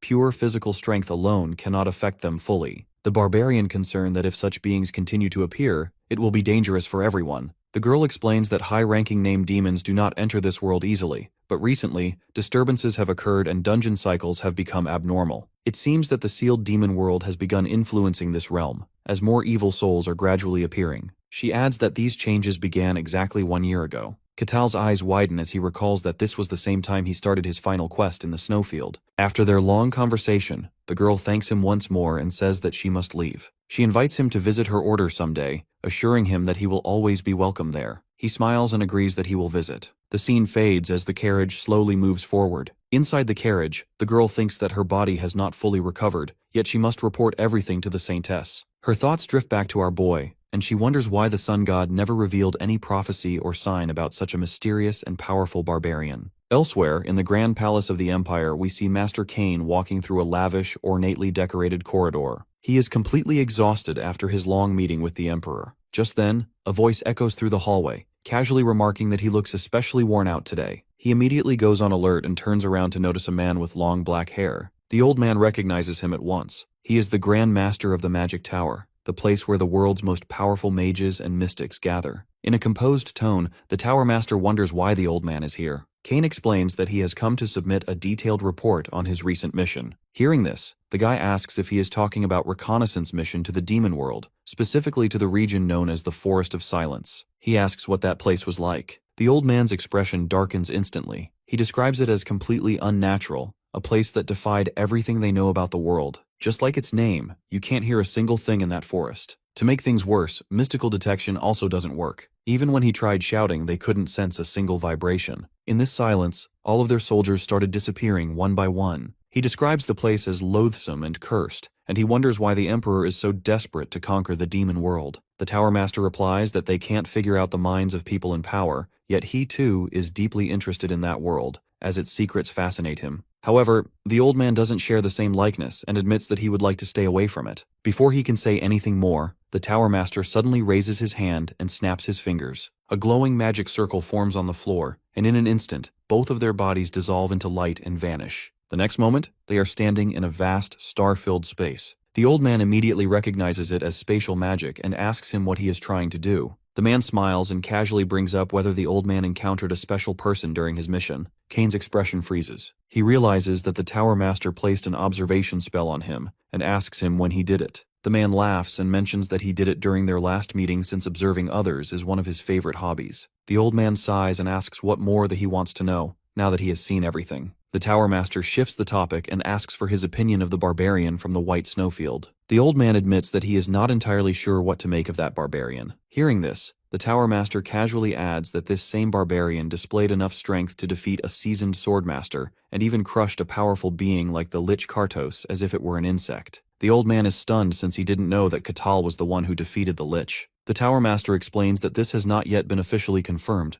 but rumors have already spread throughout the Magic Tower that Kartos' resurrection failed. He adds that he personally visited his lair to pay his respects, as the Lich was one of the few friends he had left. Kane is surprised to see that even someone like the Tower Master can feel sadness. The Tower Master calmly reflects that after living so long, friendship becomes a necessity. He then casually mentions that no valuable artifacts were found in the Lich's lair. Growing suspicious, the old man questions whether all the artifacts had already been retrieved when the Lich died. The Tower Master clarifies that the most of them were retrieved, but the most precious artifact has still not been found. He then asks whether he truly believes that the barbarian defeated Kartos alone. The old man answers quietly that he does. If it is that man, then such a feat is possible. Hearing this, the Tower Master stares him down and asks why he has not yet informed the Emperor about this barbarian. The old man replies coldly that there is no reason to. He believes the Emperor is already throwing talented people into the demon world like disposable tools. If the Emperor learns about him, a violent clash between them is inevitable. One is a barbarian who follows only his own will, and the other an emperor who seeks to control everything. A conflict between them would set the entire kingdom ablaze. The Tower Master finds this thought intriguing, and asks whether he is implying that the barbarian could face the entire empire alone. After thinking carefully, the old man admits that the outcome is uncertain. However, when he met the barbarian, he felt the same presence he once felt upon first meeting him. This even makes the mage a bit surprised, and he wonders if the barbarian belongs to the legendary hero class.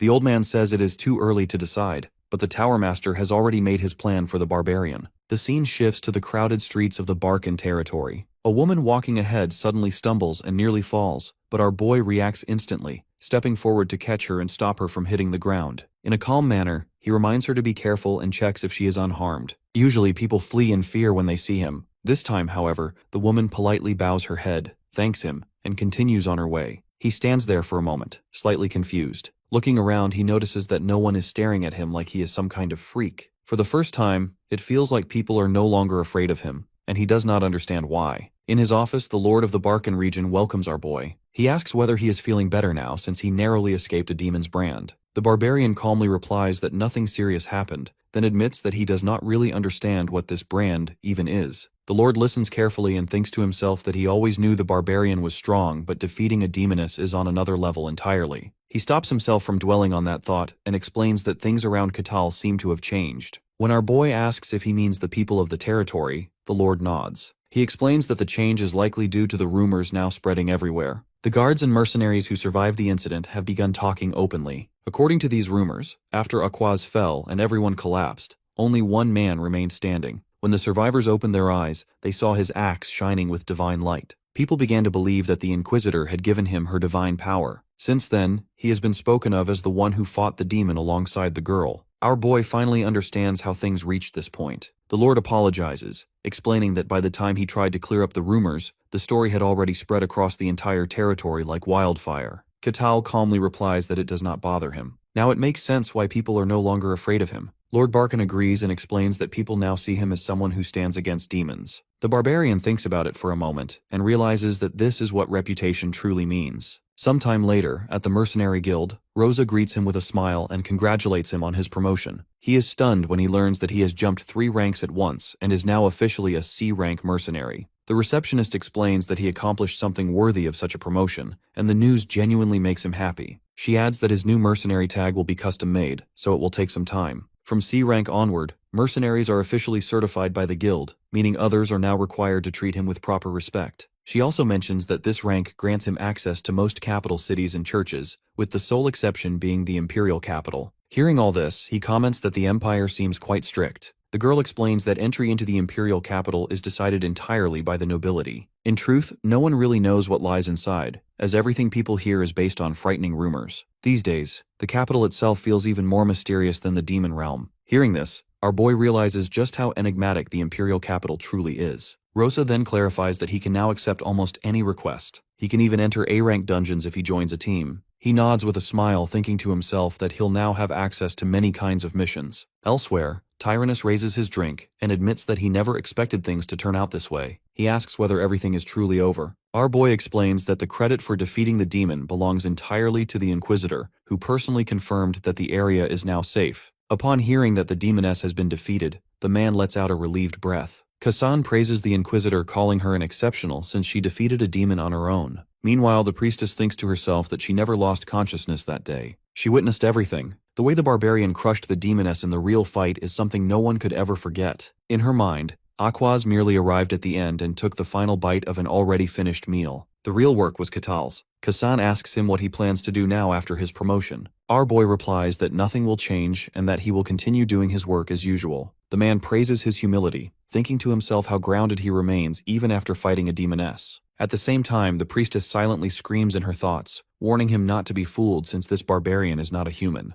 The Barbarian then asks about their plans. Kassan says he is still F-rank and has no clear direction for now. He admits that he once planned to live like a parasite until he died, but after seeing him, he now wants to live his life with full effort. Hearing this, Tyrannus mocks him, joking that he is only realizing this now and asking what else one could expect from a thief. The two glare at each other, and our boy turns to the priestess to ask about her plans. She replies that she will continue to follow Lady Colosia's will, as always. He recalls something he heard from the Inquisitor, that Colosia's servants are currently on break, and only high-ranking members are active. The priestess is startled and quickly composes herself, claiming that the Inquisitor must be mistaken and that she is just an ordinary priestess. Our boy replies that he will take her word for it. However, the girl can't help but panic, wondering if he already knows everything, and is simply toying with her. Late at night, the Mercenary Guild is almost empty. Rosa is packing up, preparing to head home, when the door opens and a stranger walks in. Wearing a hood, the man says he wants to submit a request. She looks at him with tired eyes, already thinking about overtime, and asks what kind of request it is. The man explains that it is an escort mission for 2 people, himself and a young girl. Rosa begins writing down the details and asks for the destination. When the man says the capital city of the Denayan Kingdom, she freezes in shock. An escort mission to such a distant capital from a remote region like Barsan is extremely unusual. She studies the man carefully and realizes that something is off. Even though she finds him suspicious, she tentatively accepts the request and asks him to present identification.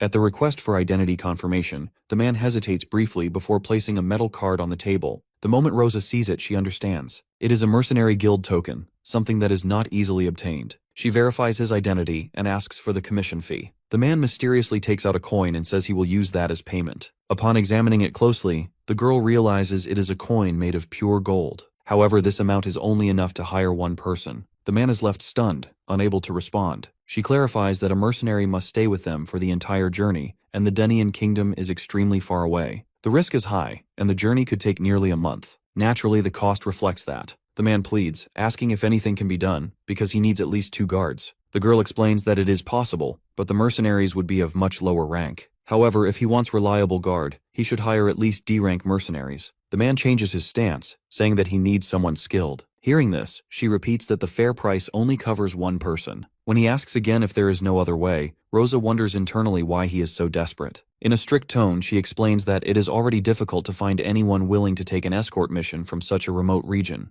but she will try. The man sighs heavily and leaves the matter in her hands. After he leaves, she inspects the gold coin more closely. It is small but made of pure gold, and its surface has been carefully filed to hide its origin. This tells her that this request may bring trouble. The scene shifts to night at a tavern. We see the same man knocking on the door of a private room. From inside, a young woman with golden hair asks who it is. The man introduces himself as Aaron and says that he is her loyal servant. Hearing this, she opens the door and lets him in. The young woman is Aline. Inside the room, she anxiously asks how things went. The man explains that the guild accepted the request. She exhales in relief and asks how many people they managed to hire. Aaron hesitates before admitting that they could only afford one mercenary, and this makes her a bit worried. He apologizes, explaining that they did not have enough money. Even though the girl thinks it's not his fault, the man feels he messed up by getting scammed. Both of them look at each other with teary eyes and start crying so loudly that a neighbor shouts at them to keep quiet. They exchange helpless looks, realizing that they cannot even cry in peace. Alen then asks how long it will take, and the man admits that he does not know, as finding someone reliable may take time. She accepts this and thanks him for his efforts. Time passes, and the scene shifts to the following night.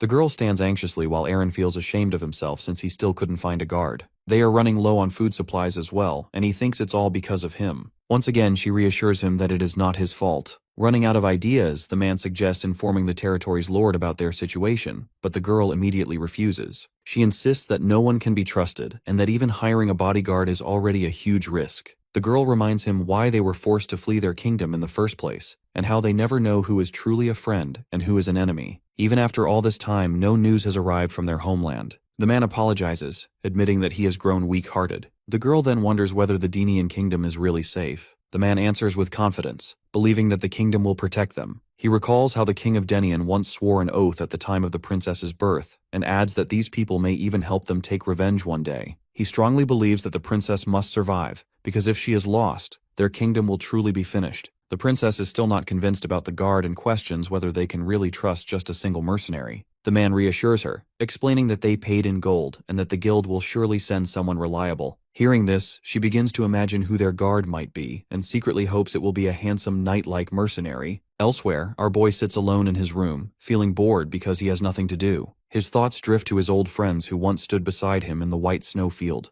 the ones who never distanced themselves from him. Knowing them, he believes they are still the same. Suddenly, another thought strikes him, and he wonders whether his mission is finally over. Ever since he woke up in the white snowfield, the mission window had always followed him. At first, he believed it is just a dream, but the cold and the monsters quickly proved that everything is real. His first mission was simply to survive for a week, and in that frozen land, the mission window felt like a guide. However, after leaving the snowfield, no new missions have appeared. Now that everything is calm, he is getting bored. It all makes him wonder if the system missions are limited only to the white snowfield. Although he is unsure, he feels grateful to the system and decides to enjoy this world in his own way. The next day, the scene shifts to the Mercenary Guild, where Rosa hands him a new request. When he asks about the type of mission, she explains that it is an escort request. The journey will take him several days, and all travel preparations are the mercenary's responsibility. Hearing this, Catal mentions that it will require serious effort. The girl agrees, but adds that the pay is also high. However, it seems too shady to just be a simple mission. Just as she is about to tell him that he can decline, he cuts her off and admits that the suspicion is exactly what makes it interesting.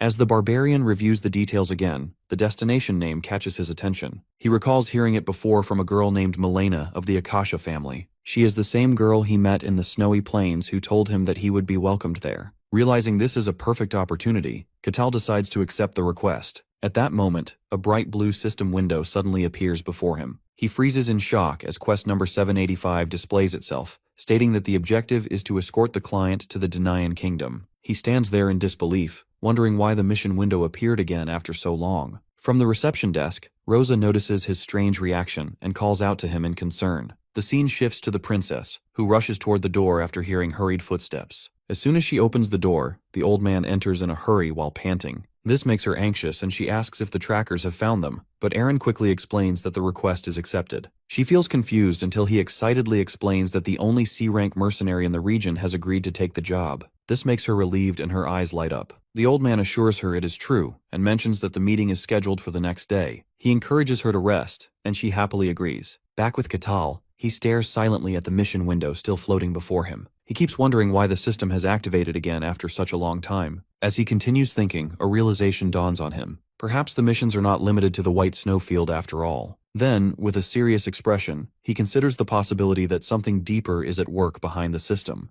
Outside the mercenary guild, a thunderstorm begins to form. That night, Aline and the old man sit quietly inside the guild building. While waiting, the princess wonders what kind of mercenary will arrive. She imagines sharp features and a body covered in scars. Suddenly, they all hear footsteps and the door opens. Rosa announces that the mercenary has arrived, and just when the princess turns around to look at him, she notices a terrifying giant staring back at her. The sight leaves her so scared that she turns into a manga panel. The thought of this terrifying man being their guard makes her faint. As she collapses, the old man panics and shouts at our boy, asking who he is. Catal calmly observes the situation and realizes that it has been a long time since he has seen someone so terrified. He asks Rosa whether these two are the clients who hired him, and she confirms it. She then formally introduces him as their escort. Hearing this, the old man explodes in shock and anger, demanding that the guild change the mercenary. The girl gives him a cold look and questions whether he is doubting the guild's decision. She sternly warns that questioning the guild's judgment will void the contract and result in a refund. Desperate, Aaron insists that he does not mean it that way.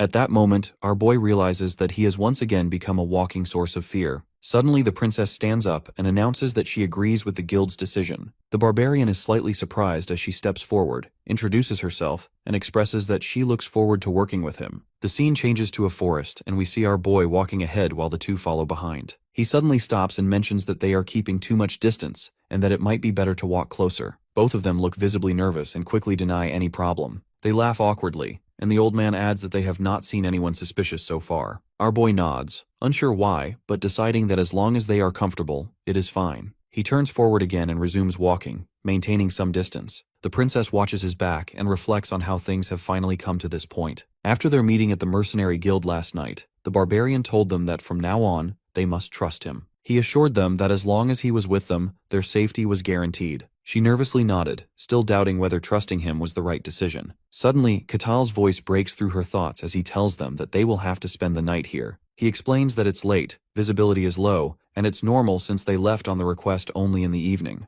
Reluctantly, they nod to each other. Our boy notices their hesitation and thinks to himself how deeply ingrained their fear of barbarians is, far more than he expected. He turns his back and realizes the situation will last a long time. Despite all this, he prepares to set up a place for them to sleep. From the magical artifact he was gifted, he takes out a huge tent and places it on the ground. Witnessing this, the princess and the old man can't help but be astonished. Aaron exclaims in disbelief, wondering how a barbarian could even possess such an artifact. Our boy calmly explains that he earned it as a reward after completing many requests. They are stunned once again. He tells them there is only one tent, so they will have to share it. The princess hesitantly asks what he will do, and he replies that sleeping outside is no problem for him since he is used to it, and this situation feels like paradise compared to the snowfields. He adds that he will also stand guard all night, recalling the month he spent in the snowfields being chased by monsters without sleep. Despite his reassurance, the girl refuses and mentions that he doesn't need to overwork himself. They all go back and forth on this for a while until he finally accepts. However, he still regrets it a bit since he was planning on gaining their trust. Meanwhile, the two don't want to sleep carelessly around him as they fear that he might kill them in their sleep. The next morning, the princess emerges from the tent feeling exhausted, having slept poorly due to anxiety. She notices that the old man is also tired and feels extremely hungry. Noticing her, the barbarian suddenly asks if they are hungry. He comments that it's natural, since they haven't had a proper meal, and tells them to wait a little while. The princess stares at him in shock as he announces that he will cook for them. Moments later, he places oil on a pan over the fire and begins preparing ingredients. Both she and Aaron stand dumbfounded, as they can't believe that a barbarian knows how to cook. Horrified, the old man asks if he learned to cook before, and our boy casually replies that it's just a hobby. He explains that in the snowfields, people didn't cook as they ate raw meat and monster blood to survive. Using those same harsh ingredients, he taught himself to cook, despite the danger. He recalls the difficulties of cooking and starting fires in such a hostile environment, yet after countless attempts, he succeeded. Now he is confident he can cook anywhere. He finishes preparing a perfect shrimp pasta and presents it to them. Both of them are speechless at the sight. Despite the meal looking perfectly good, the girl refuses, claiming she's fine and doesn't like cooked food. She takes out dried meat instead and insists on eating only that. Walking in her footsteps, the old man quickly agrees to do the same. Seeing this, our boy asks in confusion if they like jerky and comments that he'll have to eat alone. The princess wants to eat with him, but she still can't get herself to trust a barbarian. Days pass, and on the third night of the journey, she tosses and turns in the tent, exhausted and hungry. The old man watches her and worries about her well-being, realizing that this harsh journey has gone on 3 days without proper meals. He internally blames himself, thinking how difficult this must be for someone raised with care. The princess gives a faint smile, softly assuring him she is okay, and apologizes for worrying him. He lowers his head in concern, telling her there's no need to apologize. The princess gently asks how he is, pointing out that he must be tired from standing guard all night. Aaron casually says he's fine, joking that old men don't sleep much anyway. As she finally drifts to sleep, he watches over her, thinking that he would even sacrifice his life for her safety. The next day, our boy is busy by the fire, grilling meat and fish. They both sit quietly at a distance eating their raw meat.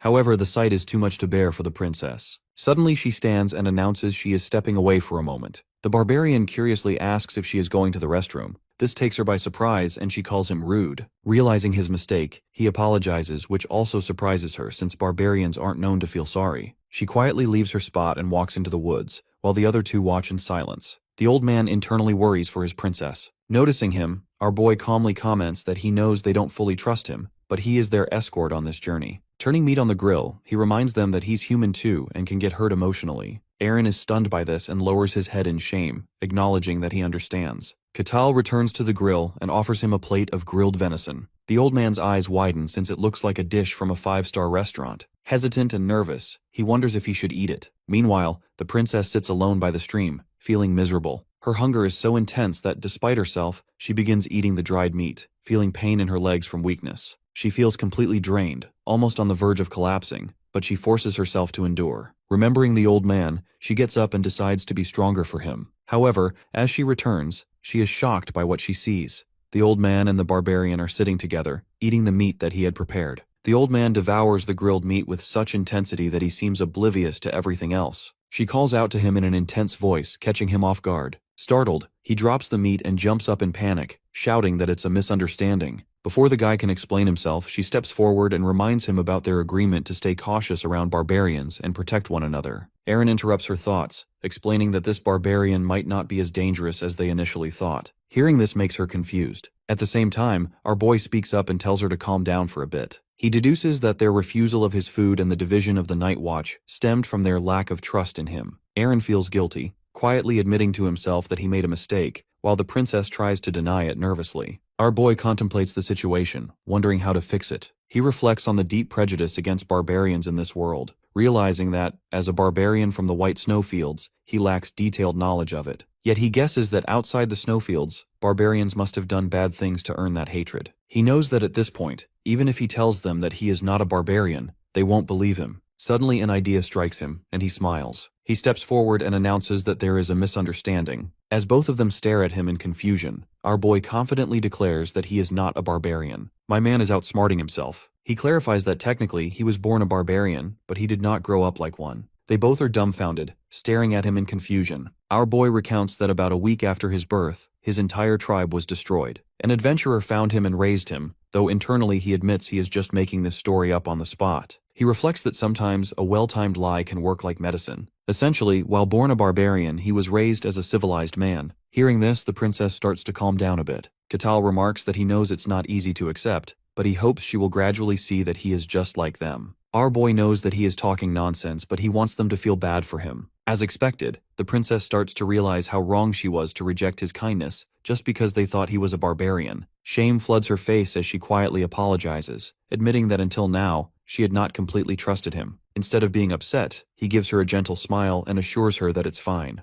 This simple reassurance melts away the tension, and she visibly feels relieved. Katal hides a small victorious smile, thinking the moment was a success. This makes her feel even guiltier for having doubted such a good person. Our boy reaches out toward her, suggesting that from now on, she can trust him. The princess freezes for a moment, then smiles and says yes. While this is happening, a mysterious man stalks them from the trees. He is revealed to be the tower master we saw earlier. Even though he is watching with his eye of observation, they are too far for him to hear. The man is surprised that someone like Katal could exist among barbarians. He wonders what it is about that white wasteland that produces such refined and civilized barbarians. The thought troubles him, and he quietly decides to move forward. As he steps ahead, our boy suddenly becomes alert and looks in his direction. The tower master freezes in panic, unsure whether the barbarian really saw him or not. The princess also notices the sudden tension on his face and asks what happened. Calmly, he informs her that someone is nearby and instructs her to stay put. Bro turns into the Flash and gets on top of the Tower Master in no time. He appears above him in the air like a fierce hunter.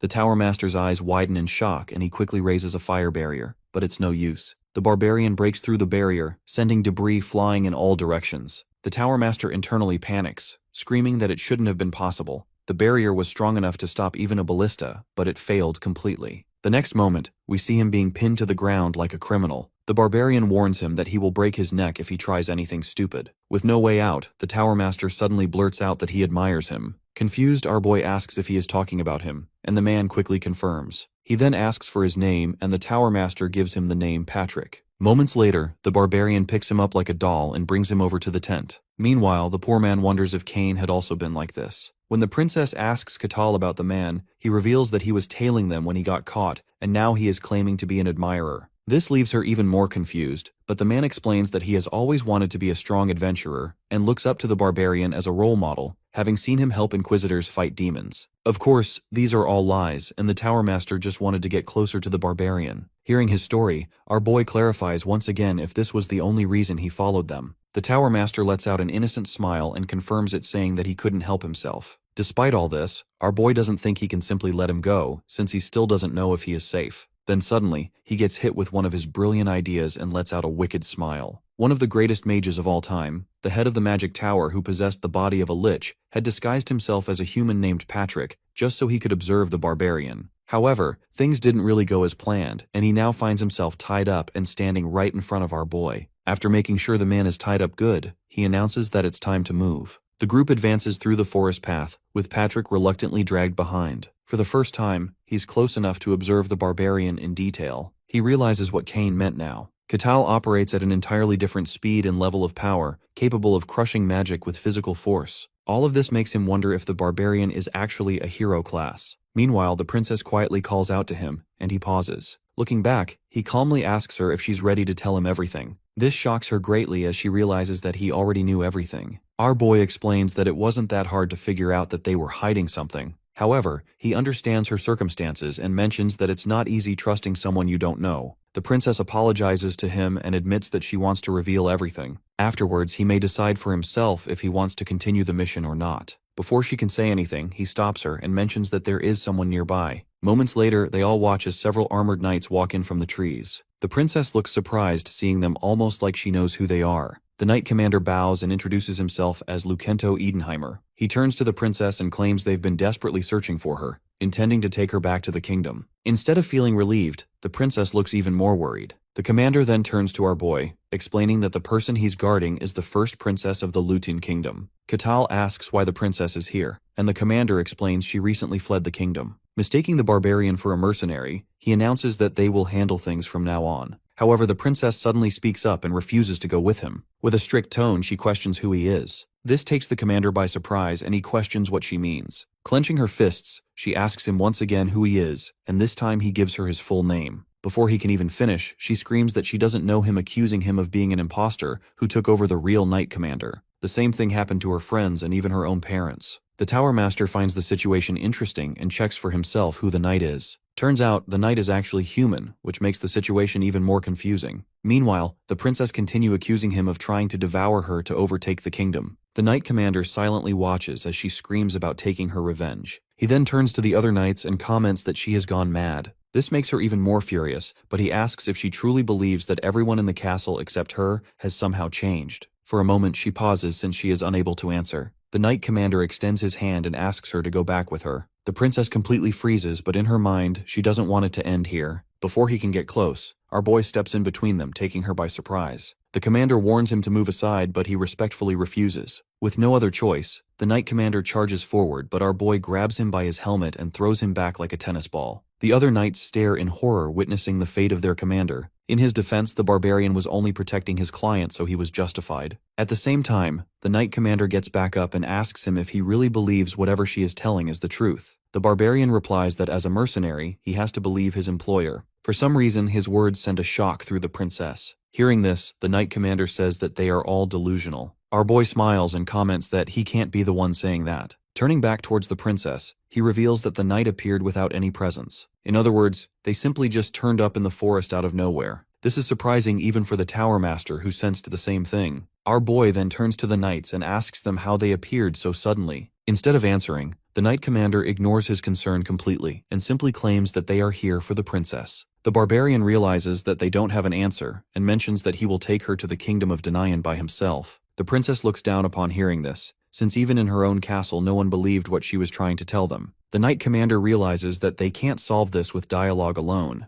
Catal also recognizes this and orders everyone to step back for a bit. Turns out the men he is facing are the strongest knights in the kingdom. Even after they draw their swords, he stands with a grin on his face. Meanwhile, the Tower Master analyzes them, noting that the rest of the soldiers are second-rate, since they can control mystic arts, but their commander is first-rate. Suddenly, he orders the knights to charge, and they rush in with the intent to kill. Our boy stands there like a mountain and simply starts smashing them with his bare hands. His punches are so strong that they do area damage and push all of the knights back. Even after seeing his knights get flown away, the commander still orders the rest of to charge ahead. This time, the barbarian grabs 2 of them by their helmets and spins them around, also hitting the rest of them in the process. While he is distracted, the knight commander sneaks up on him from behind. Watching this, the princess screams to warn him, but to her shock, our boy turns into Saitama and bites off his sword entirely. After seeing this monstrosity, the commander does the responsible thing and orders his men to back off. As they leave, the princess asks him if he is okay. He assures her that he is not hurt, and also promises to fulfill the request, but first he wants to know what actually happened. Hearing this, she takes a deep sigh and agrees to reveal everything.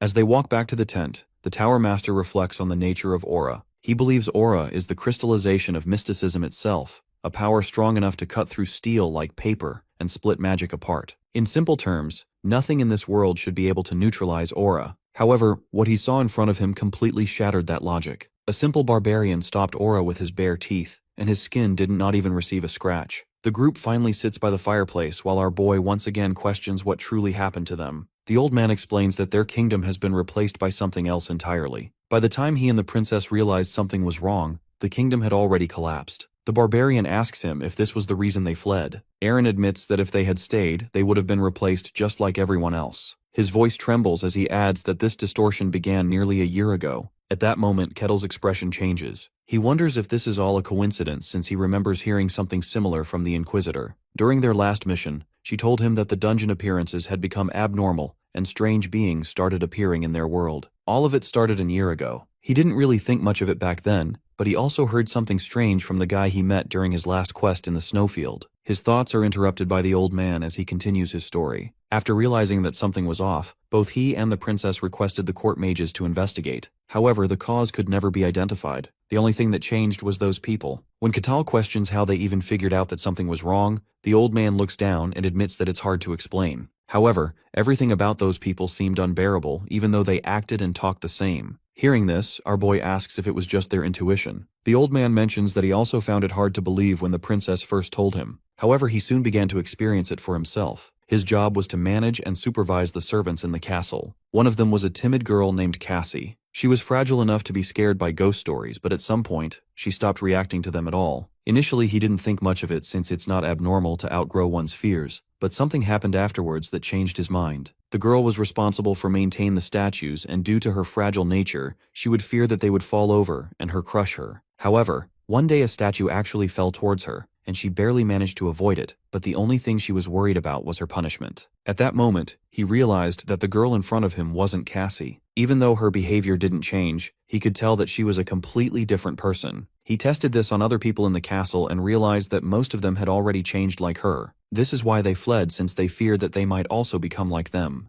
Our boy still doesn't understand why they are heading to the Denian kingdom, since there are other places they can go for protection. The princess explains that the king of Denian can make a human declaration. A long time ago, humans lived alongside other beings, but there was a man who wanted to create a kingdom just for humans. He went to an unknown god to fulfill his wish, and as a result, he got the power to distinguish between humans and non-humans. That man was the founder of Denian Kingdom. Those carrying his blood have the ability to tell if someone is human or not. Our boy smiles as he realizes that stuff like this actually exists in this world. He guesses that they are going to use that power to find solid proof, and mentions that it's a good idea. The princess looks at him and asks if he is okay with this, but he assures her that nothing would change regarding their deal. Hearing this, she sincerely thanks him and promises to give him anything he demands after completing this mission. The barbarian simply smiles and tells that he will be looking forward to this. The old man, however, has a completely different reaction. Later, as they both fall asleep, our boy sits with the Tower Master, who asks him if he truly believes the princess. He admits that he is not sure, but it's still possible. The Tower Master reveals that the knights he fought were actually human, but he already knows that. To make matters worse, he has made an enemy of an entire nation.